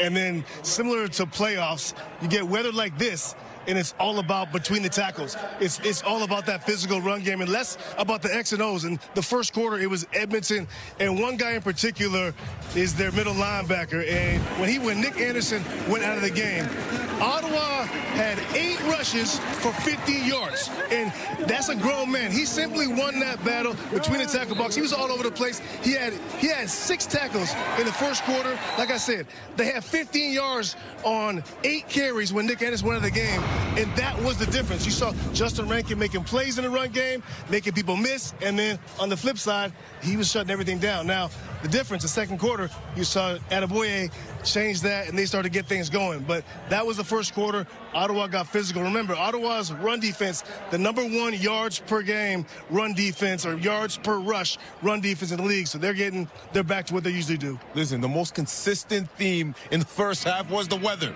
It was raining all day, and it was rainy. You talk about, do you put your gloves on? Do you take them off? They're trying to figure it out right now as the game continues. And look, we see the effects of that. Turnover here on and a little sneak that was going to get you a first down. And then you see Adeboye who took over afterwards from Elijah Collins, who had another turnover afterwards. Guess what? He lost his job. He started in as a starting running back. Guess what? Now Adeboye took over. Again, if you're a defensive player, you come in this game, you talk about Nick Anderson. He was excited for this game. Already had 6 tackles. These are the type of games as a linebacker, as a defensive player, or you're running down kickoff or special teams. You want to be in this type of game because the ball is wet.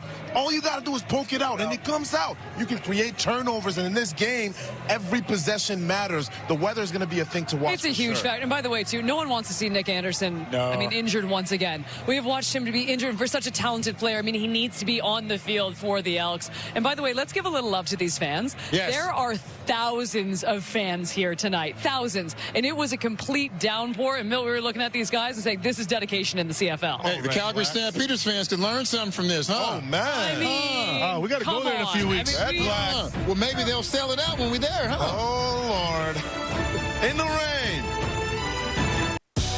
The stage is set, and there is no greater stage in Canadian football. Patterson, ball comes out, and it's Saskatchewan football. Alexander into the end zone, deflected, and it falls to the field. Gray has just turned green and white. The Saskatchewan Roughriders have won the Grey Cup. We gonna celebrate. We gonna celebrate. We gonna celebrate like champions. I will admit it does feel weird to not have the defending Grey Cup champions in action in week number 1, but we will get to see the Saskatchewan Roughriders taking on the BC Lions, who will also make their season debut. That was wrapping up week number 2. We're going to be on site. That is the banner raising as well. It all kicks off the Tiger Cats and the Blue Bombers and Toronto Argonauts. They welcome back Chad Kelly under center, taking on the Montreal Alouettes on Friday Night Football. So I just mentioned the 3 teams that we haven't seen in week number 1. Milt, who are you looking forward to the most? Toronto Argonauts. And Chad says I need to stop talking about Chad Kelly controlling the East. I'm going to talk about it. But they brought back some dogs on offense. Ralph Holly, Deshaun Amos, who I think is one of the better halfbacks in this league. He's always disrespected. And, of course, the party starter, baby, Darius Pickett. So they have to be excited about what they can do on defense. But we know who controls that team, Chad Kelly. And I'm going to say it again. If he plays well, this team has a chance of making the playoffs. But if he stinks it up, their first 6 games on the road, they also can miss the playoffs. So I'm excited to see what they can do. Yeah, I'm going to go with the BC Lions Saturday night going into Rider Nation. I mean, the reason why I'm taking BC is because they're playing the Riders, defending Grey Cup champions at home. And look, that Riders team is loaded, playing at home in front of that crowd on opening night. And we know what kind of talent this BC offense has. There's no question to me. And we're going to be there. There's no question. That's the game to watch. The 2 heavyweights going at it in Rider Nation. Heavyweights indeed, and they're going to be going against the defending champs. The Saskatchewan Roughriders, to me, are the interesting team that I'm going to be looking at because, look, they just won the Grey Cup. They're coming back. This is the toughest. What's the hardest thing, Chaz, after winning a Grey Cup? What's the hardest thing? Win the next one? Winning another one. Why didn't you ask me that? You did it yourself. You can't, those are our jokes. You can't take those from us. But you got to look at it, especially they're not a one-trick pony. They have a lot of weapons. They have a lot of consistency. Malik Carney is gone. How is that defense going to fare? I want to look at that. I'm with you too. Not that I don't want to see how Chad Kelly looks after. See, I can't get over that. That's our joke, Milt. You can't take our joke. That's our only joke. Don't make fun of yourself. It's like Eminem. You got to beat him to the punch. Exactly. Well done, Beagle. We got ourselves a football game in the nation's capital. 8 Mile. Welcome back to Ottawa as a tight matchup between the Elks and the REDBLACKS. Nothing shocking about that, as each of the last 4 matchups between these two has been determined in the last 3 minutes. For Ottawa to get the victory, it's head coach Ryan Dinwiddie who needs to step in and set the tone. He's alongside our Brit Dorr. Coach, what is the challenge calling plays when you're dealing with moisture like this? Yeah, just try to get the guys in athlete space, right? Get them in space. And, we got to get the run game going. We try to do some of our short yard stuff backfired on. So we'll spread it out a little bit. What more do you want to see from your defense in this half? Let's go get a turnover, right? We just got to stop the run, keep them in second long. I think when we're in second long, we got them off the field for the most part. So they're flying around making plays, but we got to make a play on defense, change the game. Thanks for your time, Coach. Thank you. The 2025 Ottawa REDBLACKS lost their first 2 games on the way to a 1-6 start. And here in 2026, 5 of their first 7 are at home. And their first 2 games right here at TD Place against the only other teams in the CFL last year that failed to reach double-digit wins. Edmonton, and then 2 weeks' time after a bye week next week, they face the Toronto Argonauts, Dinwiddie's old team. Yeah, and the Elks were 2-0 against Ottawa last season. The big thing, Ryan just talked about it, they have 3 turnovers offensively. They need to get some takeaways on defense to even off this turnover battle. And for the Elks, 11 penalties for over 100 yards, 107 yards in penalties. They have to clean up their penalty situation. Isaiah Knight, the former UBC Thunderbird, takes the kickoff return out close to the 40-yard line. And Cody Fajardo hits the turf once again here for the second half of action. Cody was 10 of 16, 116 yards passing. Both teams are taking these short underneath passes. He's had to use his legs at times because of some of the pass rush that's getting to him, but then he's got the opportunity. He has one explosive play on the outside, and then the touchdown to Austin Mack. So not a lot of explosive plays for either football team, but Cody's done a good job getting his completion rate up and high. They just got to make sure they get more opportunities with explosive plays. Skylar Griffith in motion, fullback tight end. As they'll flip this one backwards. Javon Lee trying to get him a touch early on, but wonderful job flying out from Shakur Brown. This is actually a run play once again. You're going to see two offensive linemen go ahead and roll it, guys. Two offensive linemen are pulling to the right, but he's going to take the screen on the outside. You have to, as a receiver, understand that the DBs are watching in the backfield, and you got to be ready to block. You got to be ready to block right now. Great effort by Shakur Brown coming up and making that stop. Goes backwards 4 yards. 2nd and 14 from the Elks. Own 19. Fajardo climbs the pocket, checks it down underneath. Finding some clear space. Running is Justin Rankin. And the explosion of Justin Rankin on full display to open up the second half. Cuts it back with 5 REDBLACKS. Finally bringing him down to the turf. This is a check down all the way. You have 2nd and 14. Ottawa drops everybody into coverage, and they rush 4 people. What does Cody do? He's like, I don't have anybody to throw. I'm not going to turn it over, but I'm going to get it to Rankin. Then he makes one miss, makes a second miss. Great blocking on the inside by a couple of the receivers. And then he starts getting enough space to continue to create another explosive play. So check downs. He turned 6 yards into 60 yards. They went 63 big ones. How about that? I knew it was 60 yards. For Justin Rankin. That's just a term I use, 6 to 60. But inside handoff goes nowhere on first down here. But in all reality, he says he wants to go 1,000 and 1,000. Well, you rip off a 60-yarder once a game. That's not unrealistic for Justin Rankin to do something special. As you see, yards from scrimmage last season, and there's a reason why he was in the CFL top 50 on the CFL and TSN. 15th was Rankin. 3rd running back in that list. Brady Oliveira ranked 7th, and Dietrich Mills, you see there, ranked at 11th. I just love his ability to run the ball inside, in between the tackles. He's also got the ability to catch the ball, as we've seen, and he is just so explosive when he gets the second one. Javon Leake in here to spell Justin Rankin after his big explosive play. This pass complete. Dropping the shoulder just shy of the sticks by a yard or 2 is Keon Julian Grant. Once again, Cody's going to have what's called double outs, 2 outs. He's going to take the softness in the zone, but because it's 2nd and long, you're going to get this completion every time, but Shakur Brown's in a position where he's outside leverage. He sees it. He knows that's where the quarterback wants to throw the ball, so he rallies up, leaves his receiver to make this play, so they prevent the first down, but give them a little bit better opportunity for field goal. 3rd and 2 deep inside Ottawa territory, but the Elks select to go with the field goal, and Blanchard with a flag flying at the end of the play.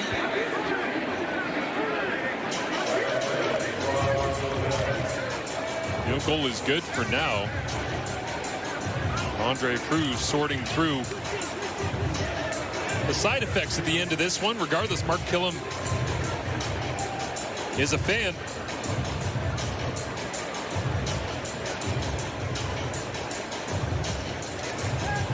Permitting against Ottawa number 95. This is a 10-yard penalty that will result in a first down for Edmonton.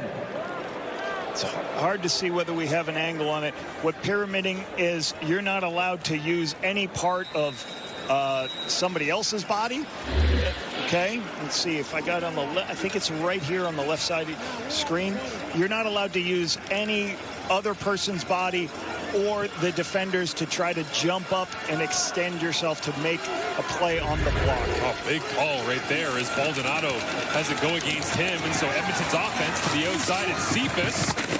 And pushed into bounds at the 5-yard line.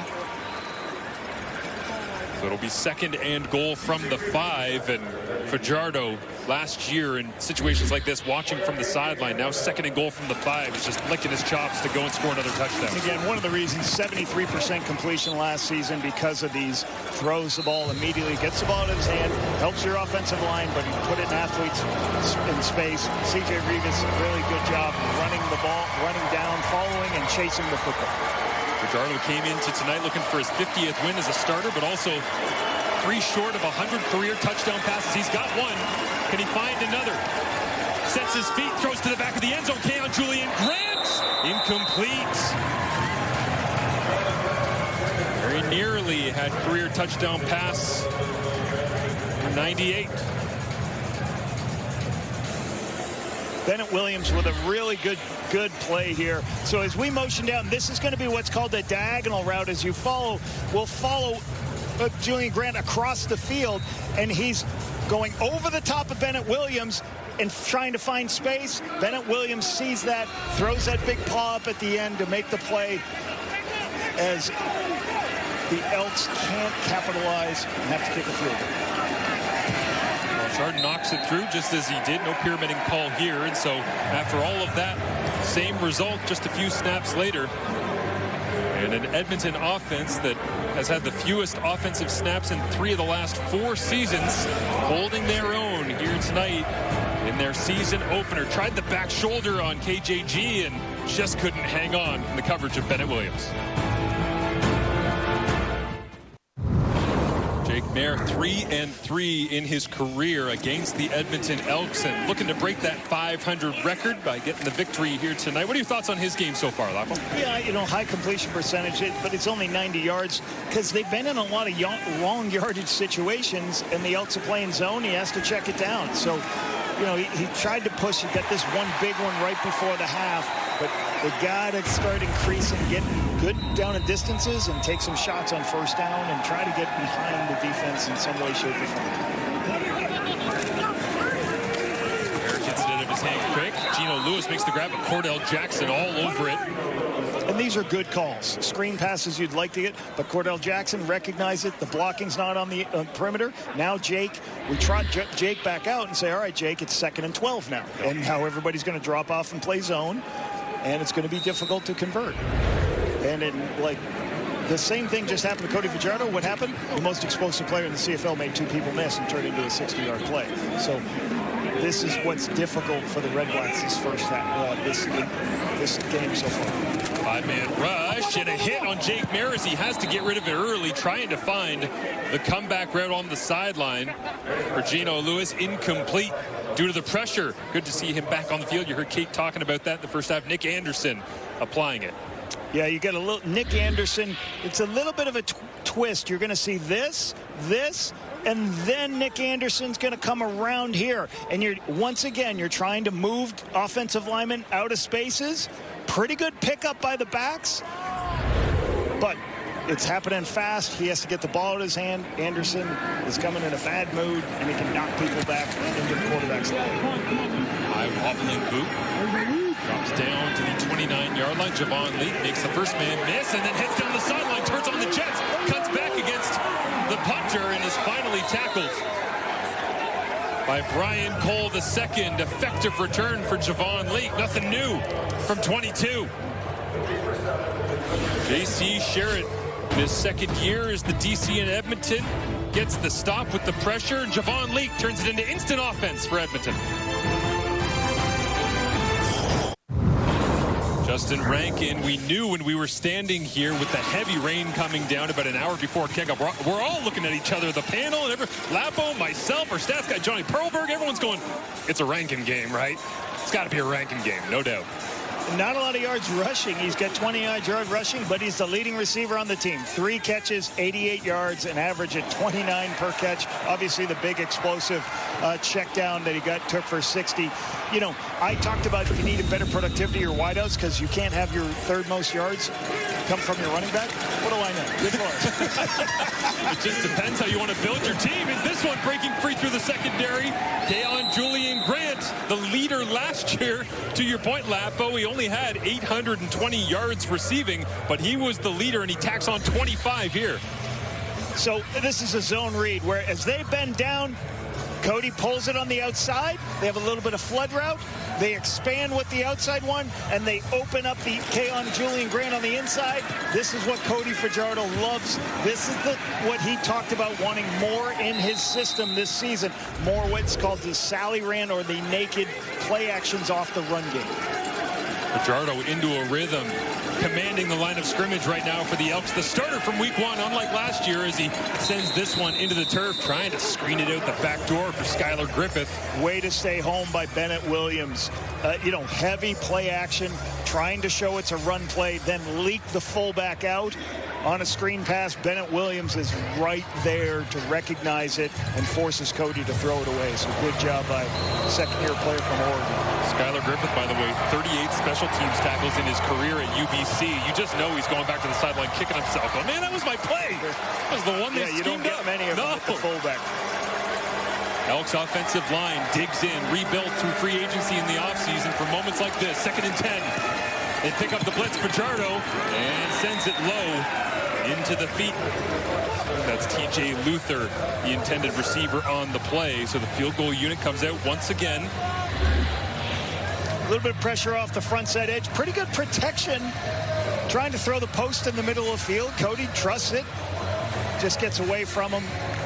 Could have been a touchdown if he could locate it. Just kind of misses the throw to TJ Luther.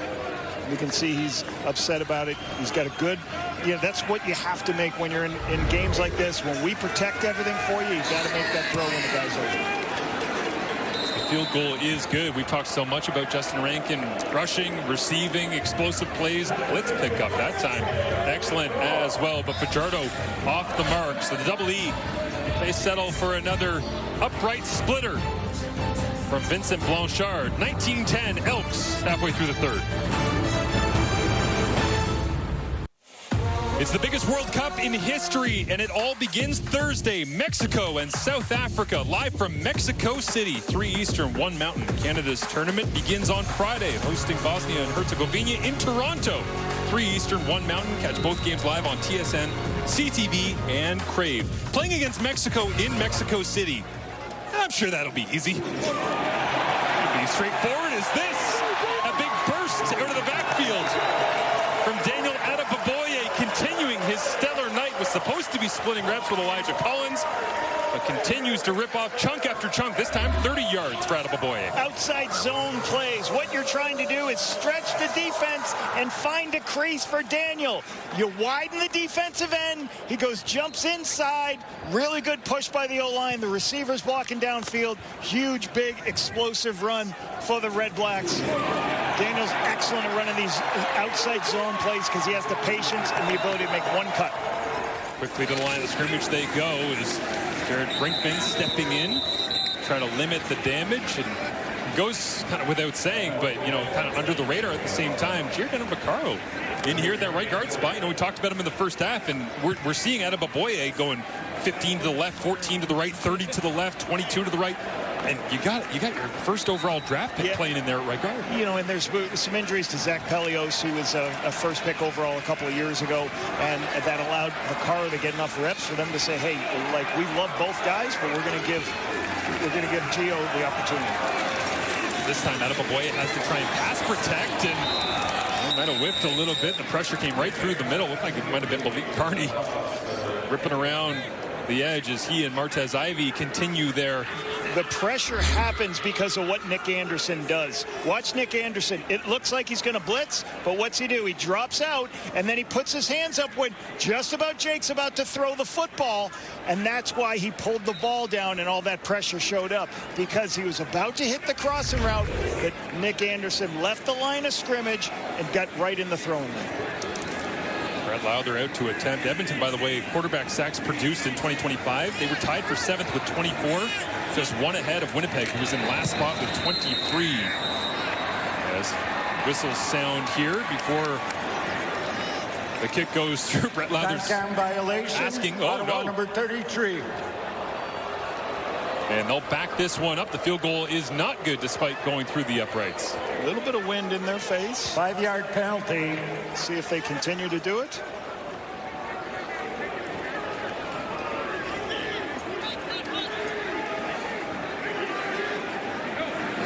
Elks pass rush. Difficult penalty. Dude. Yeah, spicier than it has been in previous years, but I got a feeling Ryan Dinwiddie might be a little hot under the collar on that one as well. Time count on a field goal that takes points off the board. Forces a punt. And the punting unit. Of course, that all changing next year with the distance of field goals being altered by the movement of the uprights. And Javon Leake lets this one roll in and through the end zone. And out the other side is Leake celebrating his response. And special teams coordinator Jeff Reinbold not happy with the delay at the line of scrimmage. Getting another look at Cody Fajardo in an Edmonton Elks jersey, and it almost wasn't. He said he actually pondered hanging it up for good and calling it quits on his CFL career. Had plenty of conversations with his wife about it. And then he went to the organization and had great conversations with their GM and their head coach. And he really liked the direction that Edmonton was heading. And he felt like I couldn't hang him up and leave it on a season where we didn't make the playoffs. I still feel like I have lots left in me. So he wanted to come back. And he also said, don't get me wrong, this doesn't mean this season is the farewell Cody Fajardo tour. Said I'm going to take it game by game and year by year. So still can see lots of Cody Fajardo, guys. Yeah, absolutely. And he also, was somebody that went into the offseason saying, what are we going to do? And they said, well, we're going to go and get a bunch of offensive linemen. We're going to protect you better. We're going to get Austin back. I'm going to say a little bit like, hey, I'm not sure if I'm coming back. Or you know what brings him back? Starting quarterback salary in the Canadian Football League. That's what keeps him employed, saying, I'm going to come back and keep playing. Come on. Toss to the outside here. Maybe this guy kept him coming back as well. Justin Rankin, knowing he had a talent like this. Out to the Edmonton 54-yard line, and Rankin continues to rack it up. Let me show you what Rankin can do and why it's difficult. The toss play is going to go this way, and you're not trying to reach people. You're trying to stretch and then take it north-south. As everybody's running to the sideline, waiting for Rankin to go make a play, they block down, pull around, and create the space because everybody's running to the sideline. It's what you call a pin and pull scheme. You separate the defense, and you get everybody running, and then he gets up in north-south, the space he needed to get a big run. 6 offensive linemen in here for the Elks. They do that more than anybody in the Canadian Football League last year. It's play action, flip it out. TJ Luther makes the grab, goes for a gain of 7 or 8. As Justin Rankin, elusive as ever. This is 2025, and you see where he ranks, making people miss and also averaging the highest amount of yards before contact last season because there was a lot of movement on that front. Trying to road grade for him, but as soon as anybody got into threatening to tackle, he has the ability to dance away. You've seen it all night. Austin Mack splits to the top of your screen. Now motions back down in. And Fajardo throws to the right. Brendan O'Leary orange, and they decide to throw it on 2nd and short. It pays off. First down, Edmonton. Brendan O'Leary orange, very intelligent, very smart, understanding what's happening because you're going to see a pressure off this edge. O'Leary orange isn't in the screen yet, but he's going to show up and he's going to replace the blitzer. Cody sees it immediately, throws the ball before the linebacker can get there, CJ Rivas. So that's good instincts on a veteran receiver, sitting down in the zone and being ready for his quarterback while the blitz is happening. Fajardo 9-1 career against the Ottawa REDBLACKS. Hands it off to Justin Rankin here. Niles Morgan, been a little bit since we've said his name, but got a feeling number 1. Nice tackle. REDBLACKS uniform never going to be far from the football this season. As a coach, you always talk about, go back to Rankin and talk about this. You talk to your scouts like, hey, I want a tailback who's patient on inside zone. We run so much inside zone. I want a tailback who can catch the ball. I want a tailback who can protect. Oh, and by the way, I want this guy to be able to be explosive and run with the football and get big yardage. That doesn't happen often. No. This kid can do all of those things. That's why he's so special.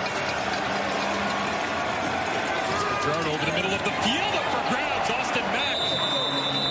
And CJ Rivas, equal opportunity at the football.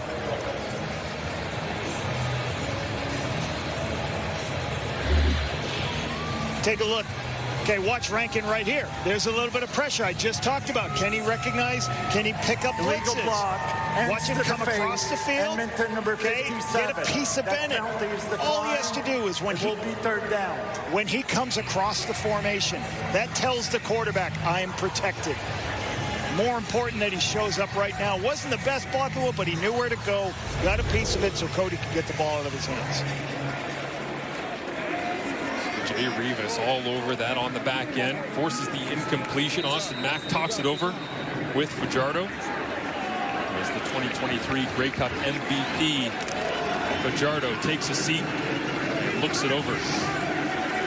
Meanwhile, Jake Julian,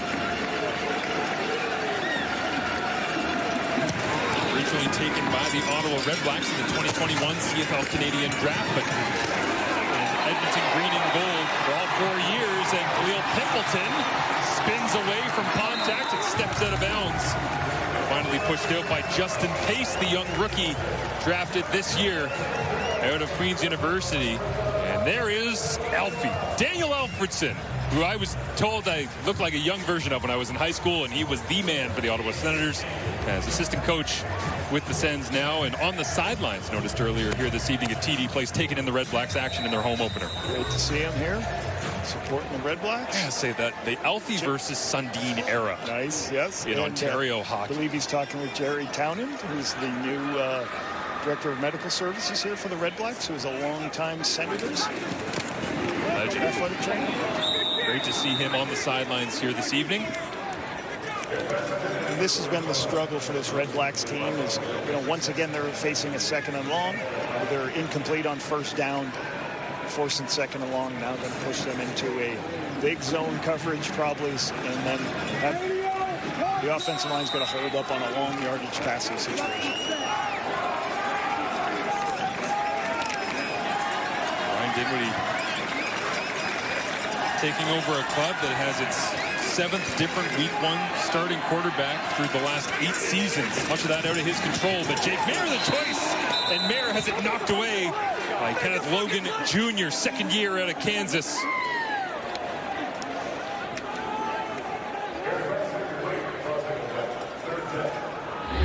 More pressure coming. One rusher, second rusher. Kenneth Logan is going to be the free rusher. One of these defenders is going to drop out into zone, but Kenneth Logan is free. Jake's trying to throw through it. He's got to move his arm angle because he ends up throwing.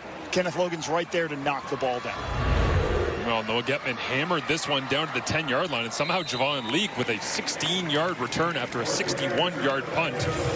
Jake Mayer in the third quarter, as I said, the 7th different starter for the last 8 seasons for the REDBLACKS, and he's 1 of 5 for -1 yard in this third quarter since coming out of the halftime break. And well, unfortunately, there's a lot of similarities here. If you want to play the match game, you can go Harris. I see an Arbuckle on a couple of those.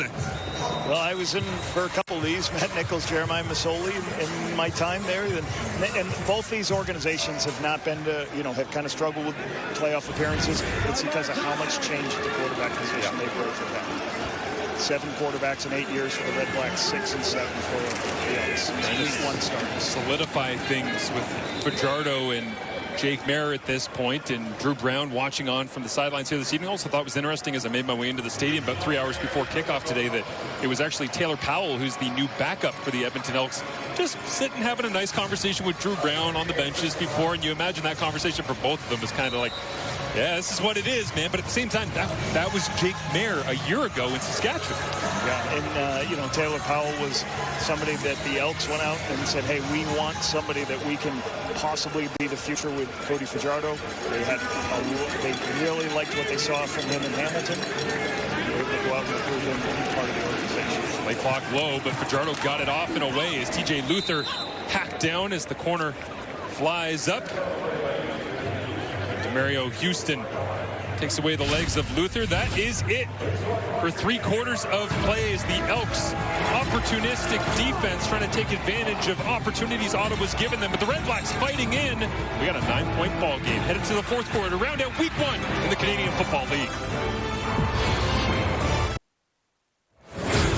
The numbers after 3 quarters of play here in the nation's capital, as you see 237 passing yards for Cody Fajardo, as he is the week 1 starter for the Edmonton Elks. And as I said, going to break the opportunistic defense of the Edmonton Elks, with Ottawa serving it up for them. 3 turnovers at that point. That was interesting this week. Ryan Dinwiddie said, if you take what they give you, eventually they'll let you take the game. Well, it feels like Ottawa in this 4th quarter lap was going to have to go and get it. Yeah, they're going to, like he talked about at halftime, we got to get some takeaways because we've already had 3 turnovers. The problem is the Elks were the best team in the Canadian Football League at not turning the ball over last season. So, you know, Cody knows where to go with football. He's getting the ball out of his hands quickly. So it's making it difficult for the Red Blacks to get some of those takeaways they need to create a short field.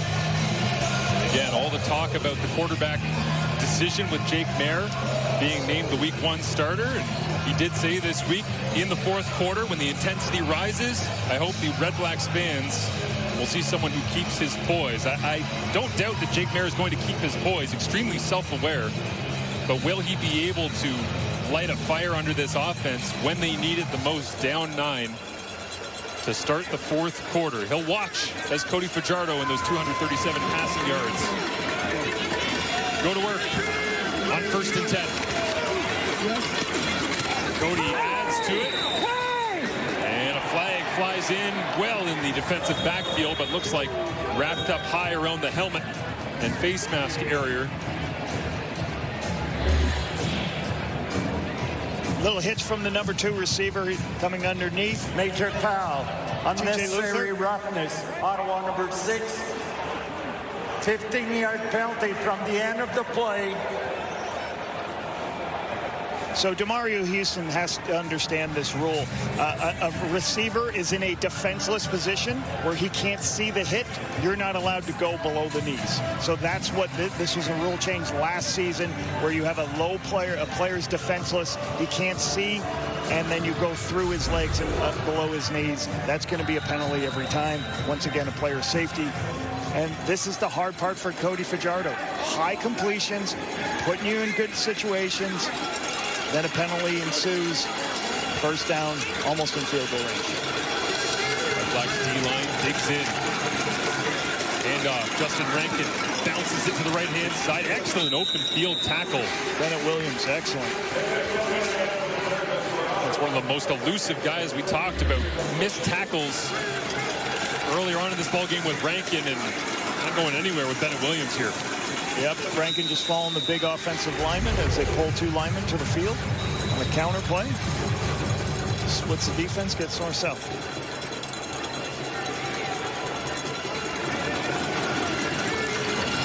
Second down and 6. Fajardo, hard count, resets at the line of scrimmage. Like Ottawa kept the play on that they had, and now Cody, quick game, complete underneath.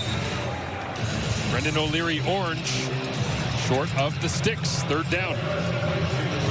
Just understanding coverage and structure before. That's a low player. There's nobody in this space. And what do they have? They're going to have a receiver running a little hitch in that space. And now you play the 2-on-1. There's a horizontal stretch right there. O'Leary orange, or the throw the outside, takes the underneath throw. Just not deep enough to get them the 1st down. Field goal, or no, the punt unit, sorry, in a bit of a hurry up here as the play clock rolling down. 3rd and medium, they elect to send the football back. Will Pimpleton well inside his own 5-yard line, and excellent coverage from the Elks and their special teams unit that last year was run by Mark Killam. This year, Des Cotillier taking over much of those responsibilities as Ryan Dinwiddie digs deep into the play call sheet, trying to engineer a drive. The Red Blacks they've struggled making mistakes. Max Duggan here on 3rd and 1, turnover on 3rd and 1, which leads to this. We're not going to go with a quarterback sneak. 3rd and 1 again. They go deep, shotgun snap. Not a 1st down. Isaiah Collins with a fumble, and then a time count on a field goal that went in and forced them to punt. These are the miscues that have put the Red Blacks in a difficult position and down 9 points. Keeping their own end here. Little by little makes a lot. It's got to be the ideology on a drive like this with 12.5 remaining in the fourth quarter, trailing by 9. It's Aiden Eberhardt. Slow start to this week number 1 for him. Couple of penalties, not much offensive production, but settling underneath for the completion. Yeah, 41 catches last year for Aiden Eberhardt, 639 yards, 2 TDs out of BC. Bigger receiver. Could he be a good free agent signing for them that somebody can create some explosive plays? Mayer with pressure on, gets away from it originally, and now brought down to the turf. As the Elks pass rush, as said, only had 24 sacks all of last year, but Noah Curtis, the Canadian, finally brings Mayer down. Noah Curtis missed a lot of last season. You see here, right here, second from the top, I believe, will be the first in to create the havoc. They do bring a linebacker. And then there's pressure off the edge by both defensive ends. Jake can't find the throw on the outside. Very nearly blocked. It takes a Red Blacks bounce, and Javon Leake spinning the wheels and trying to get some speed going the other direction. Thrown down just shy of the 50.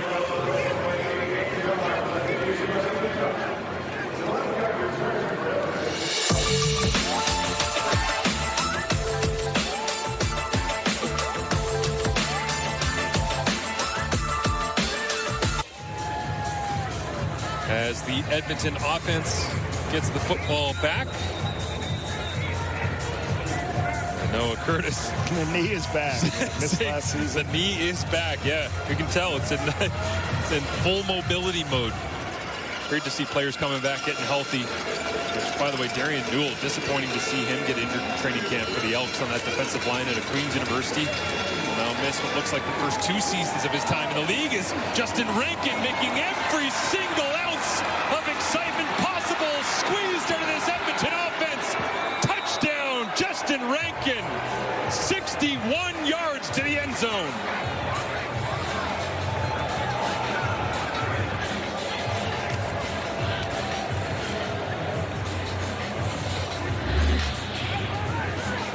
Pulling lineman, he's going to try to get up inside. And again, the defenders are there. You have people there. Allen is right there, misses the tackle. C.J. Revis can't bring him down because of the speed, and then it turns into a foot race, and he's not going to miss many of those. He's not going to lose many of those. So 2 missed tackles against one of the best, most dynamic players in the Canadian Football League. Justin Rankin leads to another explosive touchdown for him. Last night, specifically the first half, Calgary-Winnipeg. Dedrick Mills against Brady Oliveira. Felt like we were watching the 2 top backs in the CFL go punch for punch. I think Justin Rankin is going to have something to say about that conversation all season long. Opening statement confirmed from number 5. Justin Rankin tags another one on as he's got 2 60-yard plays in this ball game. 63 yards earlier, and this 61-yard touchdown spinning away from initial contact. And as I say, the best running back in the CFL conversation, it might not just be about rushing yards the way this guy is playing in week 1. Yeah, and you know, when you talk about that 1,000, he's certainly showing up tonight, being able to do it. And it's on simple plays. Checkdowns, making people miss.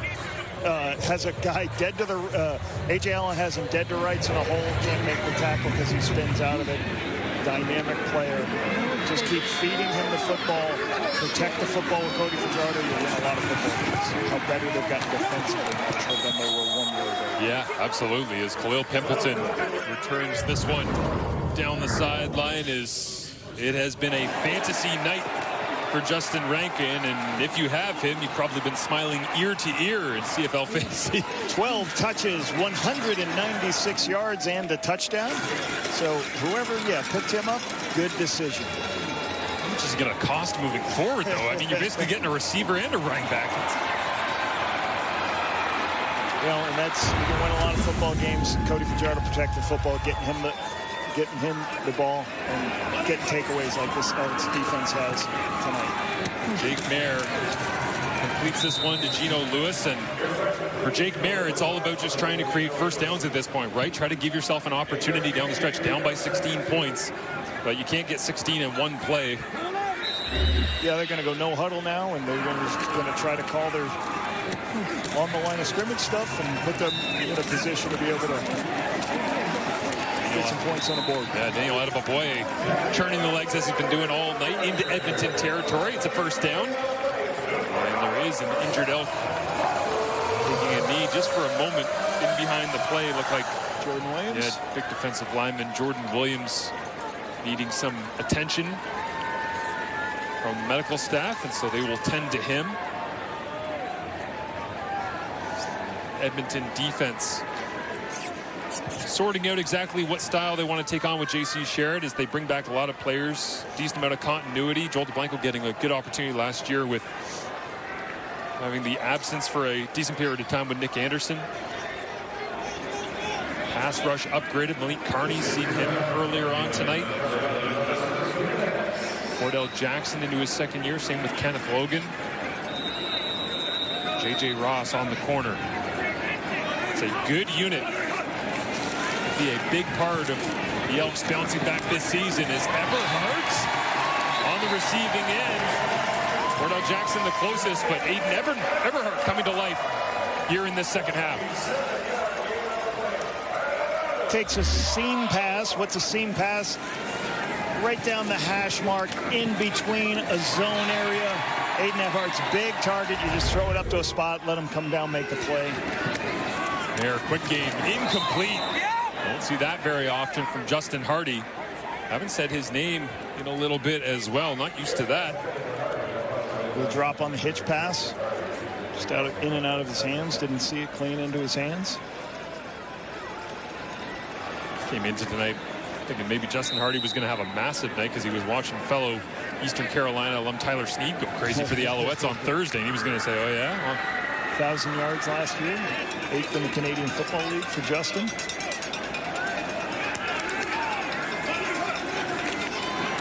Bail out of pressure does Edmonton.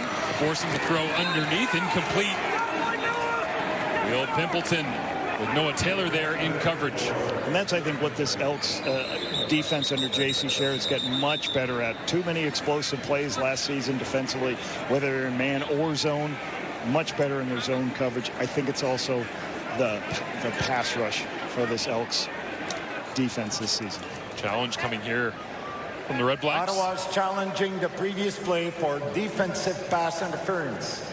The play will be reviewed. I don't think Ryan Dinwiddie asked anybody whether or not he should throw the flag on this one. I'm the head coach and general manager. I'm standing on the field. My team is down by 16 points. I saw it with my own eyes. I'm ripping this thing. And the red flag hits the turf. We'll have to review when we return the answer. We get one look at it here on the defensive pass interference challenge from Ryan Dinwiddie. Thought that there was contact early before the football got there, interfering with Khalil Pimpleton from Noah Taylor. And Andre Proulx has the announcement.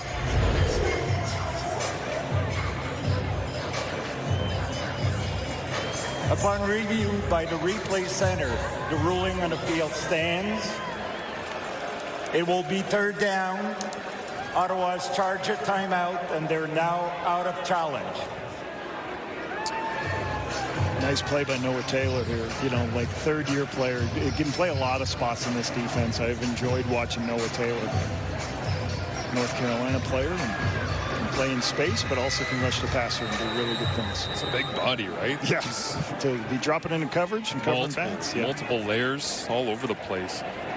Brett Lowther, 8 from 35 earlier on. And this one through the uprights as well. Not the desired results for the Red Blacks drive, but points on the board nonetheless with 8:11 remaining.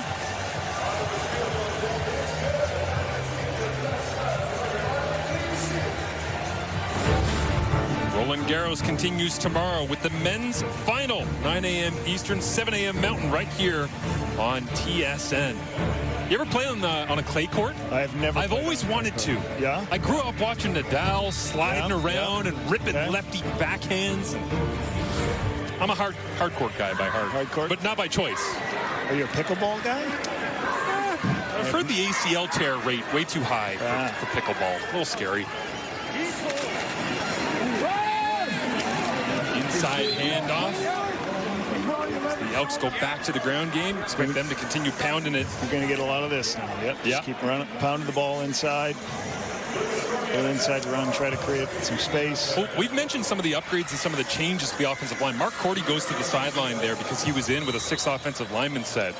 And at Edmonton last year, 41% of the time, they were in 6 offensive linemen. When Tommy Condell was here in Ottawa as the offensive coordinator, now in Winnipeg, REDBLACKS ran that 6 offensive linemen just 7% of the time. So, you know, most versus least from last season, obviously changing with Dinwiddie, but Edmonton, the bread and butter is bringing the extra bodies.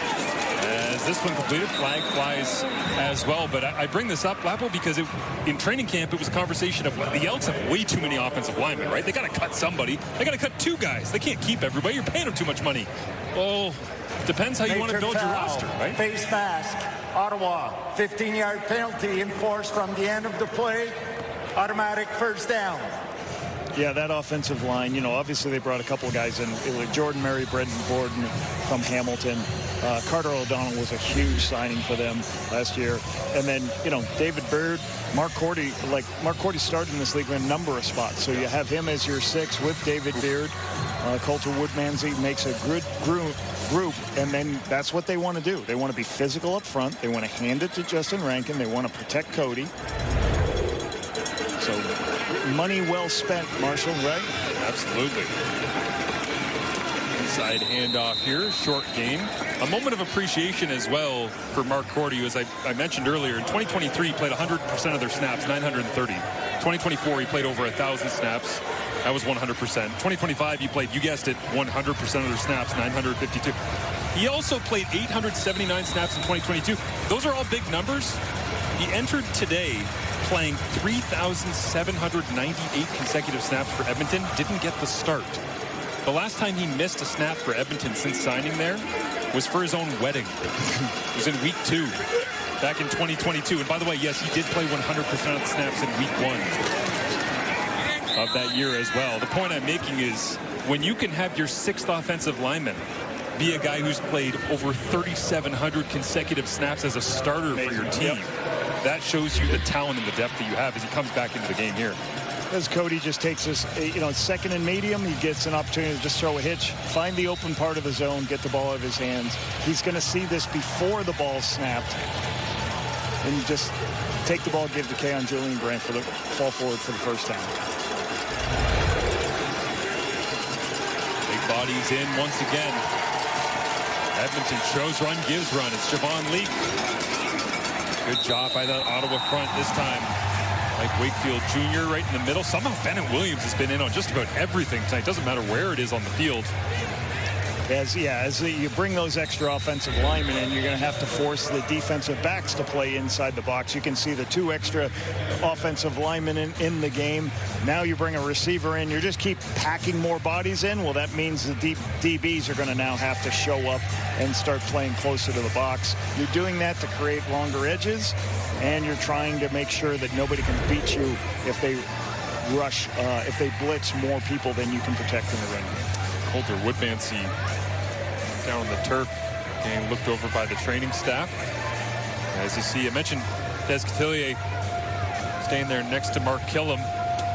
And Cotilier's kind of taken on the special teams responsibilities for this Elks group. And obviously Mark Killam, well known for people across the CFL as being Calgary's special teams coordinator, coming up and leading that in his first year. But in the second year, he said, no, I trust Des. He can do this.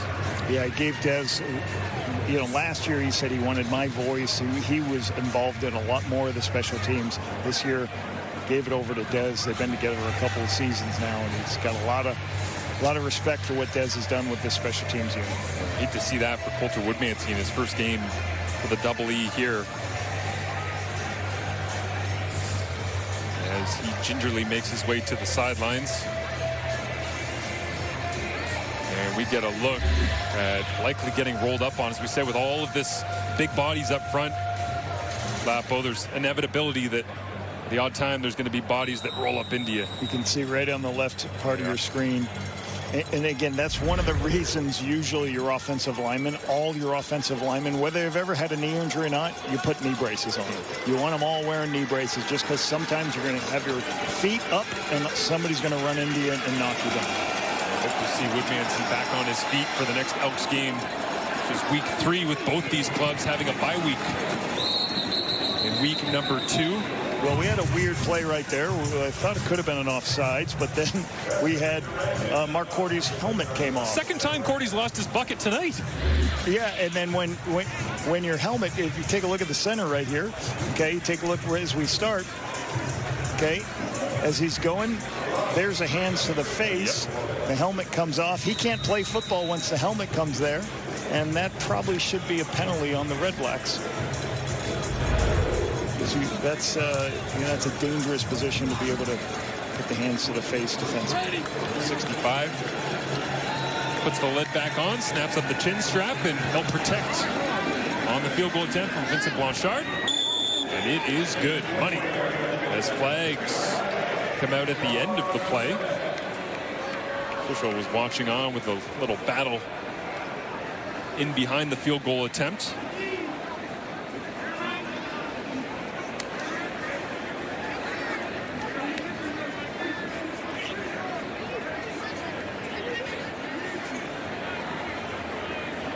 Veteran Jeff Reinbold on one side, youngster Des Cotillier running Edmonton special teams.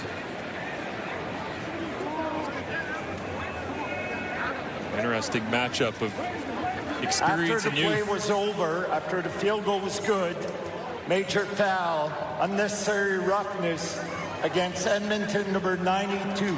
15-yard penalty will be enforced from the next point of scrimmage.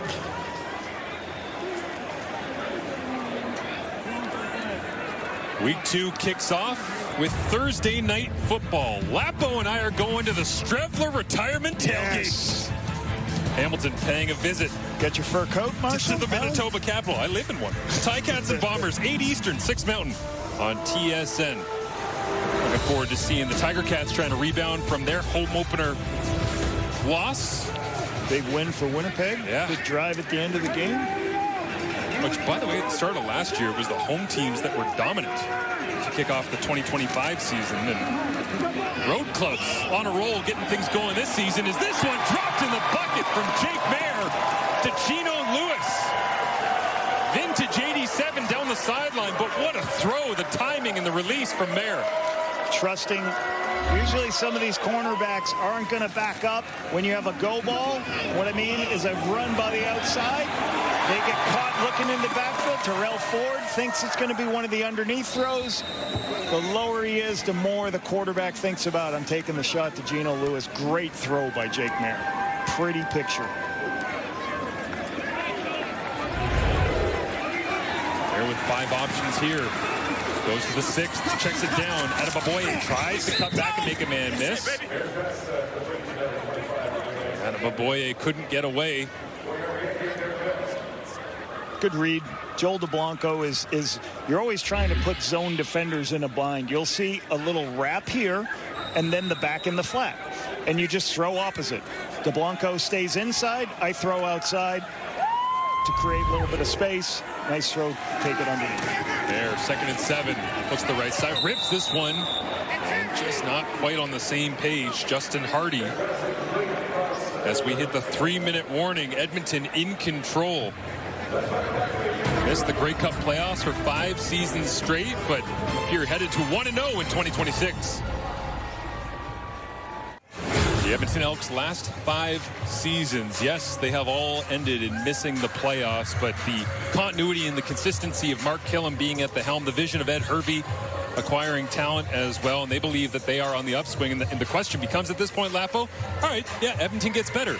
How much better do you have to get for Mark Killam to take this club and be better than a Winnipeg, a Calgary, right? Because I think a lot of people believe that BC is going to be there, Sask is going to be there. That's the challenge in front of Edmonton. It look like they're headed to 1-0 right now. He's into the end zone. Jake Mayer to Justin Hardy.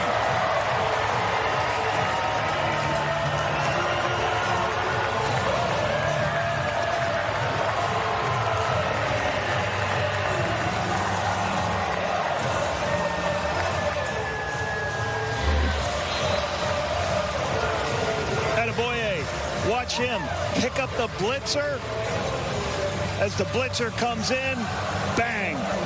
Shoulders square, take it on at the line of scrimmage. Don't take it on at the quarterback's feet to give your quarterback the opportunity to throw the dig. You want to throw digs when linebackers vacate the middle of field. First rule of a quarterback, throw the dig when the linebacker vacates, but great pickup by Edeboye. Second cookie cut. Now going for two, Keelan White, and he got it. It's a one-score game with 2:54. I forgot the CFL. No lead is safe. Great job by the Red Blacks offense.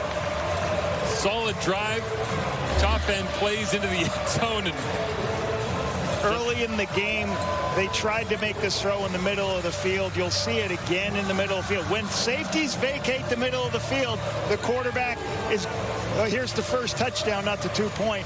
Just like I said, when the linebackers blitz, you want to throw the digs because there's nobody underneath that can get underneath it. Okay, so there's the first touchdown there. Okay, and now the convert.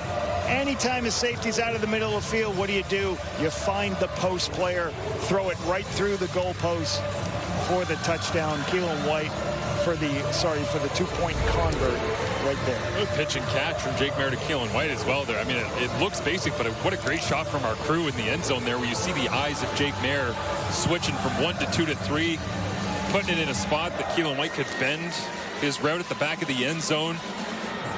And now Mark Killam, the intensity goes up on the Edmonton sideline. Yeah, you had that graphic up about the Edmonton Elks missing a playoffs 5 season, and we've talked about it before. We believe it's one of the biggest reasons. 6 out of 7 different starters week 1 at the quarterback position. And, you know, Cody brings them the experience, understanding what wins football games, and they have some explosive backs, really good offensive line, and getting better defensively. Von Leek turns from his 20 across the 30. Coverage there to bounce him out of bounds at the 35-yard line. So it's all about game management at this point for Cody Fajardo and the Edmonton Elks offense. You know, 1 touchdown, right? 22 of 32. And he's going to have high completions. That's what been his whole career. The yardage sometimes not going to be big. A lot of that yardage is a 60 yards check down. So some of those numbers, but the big number, 0 turnovers. Absolutely. Protecting the football. Paramount for the Edmonton Elks opportunities. Justin Rankin in the backfield. As jump cut, and now Ottawa's defense all of a sudden brought to life. Michael Wakefield. They'll scuffle behind the play, but they'll zone blitz and a pressure. You're going to see Bennett Williams. You're going to see a number of guys coming inside here, but Wakefield at the line of scrimmage. They make a mistake, block down, leave the A-gap player, the player over the center guard in a position where he can stop the quarterback's feet and go mistake in how they're blocking the play. You got to block level 1 guys first. Miscommunication on what they're trying to do. Red Blacks front showing their true potential. Haven't seen much of it tonight with Rankin running wild as Fajardo looks to throw. Incomplete. Backwards 4 yards on first down. Incomplete on second. In a 1-score game, it's a 2-and-out. Very conservative call here. Calling a hitch on 2nd and 15. Just trying to get a little bit better yardage. Didn't want to, you know, here you're in this long yardage situation because of the first yardage. That's the softest player you can throw. They've got 2 hitches with a corner out on the outside. Trying to get it, just misses. Julian spirals Wilson down to the 20-yard line. Will Pimpleton with speed corrals it at the 30, throws the brakes on, and admits defeat for the hosts of tacklers right there. Jake Mayer, chance to play hero in his first start in the nation's capital. 61% so far, 187 yards. The Elks have not given him only one explosive play right before the half. They've kept everything in front of him. He's going to need the same thing. You can check it down. Plenty of time left in this game. 8-point game. Get the touchdown. Get the 2-point. Doesn't need an explosive. Just needs to be good on 1st and 10. 29 years young for number 13.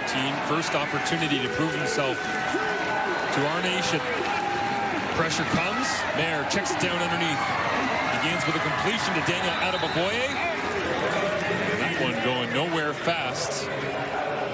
Ryan Dinwiddie will now have to dig back into the play sheet and find some answers. Really good pressure right up off the inside. Malik Carney gets it, beats the guard, comes inside, forces this quick throw, and J.J. Ross is right there to make the play on the check down. There, looks left the whole way.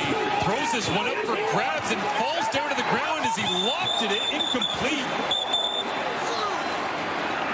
Total miscommunication, and Mayer's body language as he let that one go just screamed that he was totally not on the same page as the intended receiver, but it hits the turf regardless. Yeah, there was a twist on the outside that I think he thought there was going to be a free player that was about to hit him, and I think he tried to throw the inside player on a seam, but the corner is going to fall off in the deep third, and then I think he's trying to throw one of these inside balls. The punt. I think he's trying to throw that seam up there. He's got to see what that corner is doing. And you can't throw a block. You're better off. Can't put yourself in position to throw that interception. And the drop here for He's trying. Ford. He's trying. Holding on to it. Oh, the pain. Oh. Had an easy interception for the start of the season. Career high tackles last year, 56. He was the first extension the Edmonton Elks did last season. When you look at what happened, telling. yes, that was the first extension for the entire organization. Always telling. If the deal's done before Christmas, that team loves you. Yes. As this run stacked up. Good job by Paul Donato coming over in free agency from Saskatchewan. So this is what you got. You know, this is where you're playing your chess match. Like, you have to have some plays. Ottawa. Here. For the Elks, I know Justin Rankin is a really good player, but you have to have what you call runs that protect your core runs. Do you have a wrong way run? Do you have a reverse? Do you have something that isn't just putting the ball in Rankin's hand when the entire defense is waiting for it? You have to have something to, at this point in the game, you're down 8, you need to get a first down. I know you don't want to throw it. I know you want the clock to keep running, but you got to have something, whether it's a speed sweep, whether it's something, quarterback run, that the clock still runs, but you cannot be in a 2nd and 12 because now you're hurting your offense on 2nd and long. I haven't mentioned him tonight, but offensive coordinator, assistant head coach Jordan McSimic, one of the great young minds in the CFL. Dialing this in for Cody Fajardo as Cody looks to the left and sets it up for Rankin. Rankin on the run, trying to get to the 45, and a good job rallying from that Ottawa defense. They get the stop. Looks like C.J. Rivas was over to make the play. Yeah, and you would have loved Rankin understand where he is on this side of the field. So it's a check down. They don't have anything like, they just check it down. Here, he should understand, as I'm going, just drop down right now so he doesn't go out of bounds. And then keep that clock running. Could have taken a ton more time off the clock.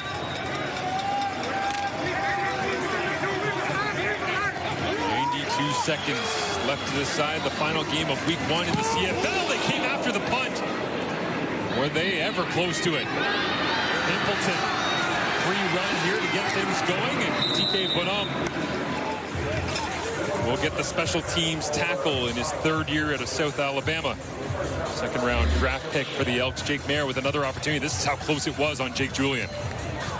Oh, Almost there. Right to the hands. You got to put your eyes, just like you're catching a football, you got to put your hands right at the spot, right at their eyes. Aiden John closest to it. We saw for a brief second there our crew bringing you the shot of Dinwiddie while Edmonton had the football, reloading with Jake Mayer. You know, they spent that entire Edmonton possession talking over if and when we get it back. What are we running? Well, here's the answer. It's Mayer rolling to his left. Lots of options. Goes underneath. Eberhardt gets the first down and slides his way out of bounds around the 48-yard line. Good scramble by Jake as the protection breaks down. Okay, a little quick protection, just jumps outside, finds Aiden Eberhardt for that underneath, and Aiden runs, tries his best to get out of bounds, but he doesn't. We saw the effectiveness of the Red Blacks tempo game at the end of the first half. Well, we get to see it now with the game on the line. 65 seconds left, 8-point ball game. Back to Eberhardt they go with a pickup on first down. You're seeing Jake right now. He's calling coded words. What does that mean? One word tells everybody what to do. Tells the protection, tells what the concept is. And as soon as the ball snapped in, they're going to go with a quick cadence. Looks over the middle, frees his feet, and up for grabs. Oh, it was almost intercepted. In the hands of Keelan White, into the hands of J.J. Ross. And the only result of that one is the turf. Keelan White drops what is called the, you're not going to like this call, but this is called a jerk route, where you run, you stop, the linebacker waits, and then you take off and start running again. He had good positioning. He just didn't see the ball into his hands. J.J. Ross had a perfect opportunity to seal this game. But 3rd and 6, we'll see what happens here. Ross had it on ice, but now Mayer tries to heat up. Quick release out of his hands, no call. And Dinwiddie doesn't have the challenge as he threw it earlier.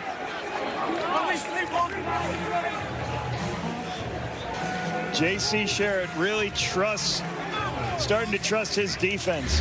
3rd and 6, what do? Okay, he's going to run break inside, but everybody else is blitzing. This is what you call cover 0. There's nobody there. The free safety has to come down to make this play. Free safeties, Jalen Garnes gets down there. Just goes through the hands. A couple of drops tonight by both teams here. Ryan's was hoping to get a pass interference, but no challenge left because of the earlier challenge.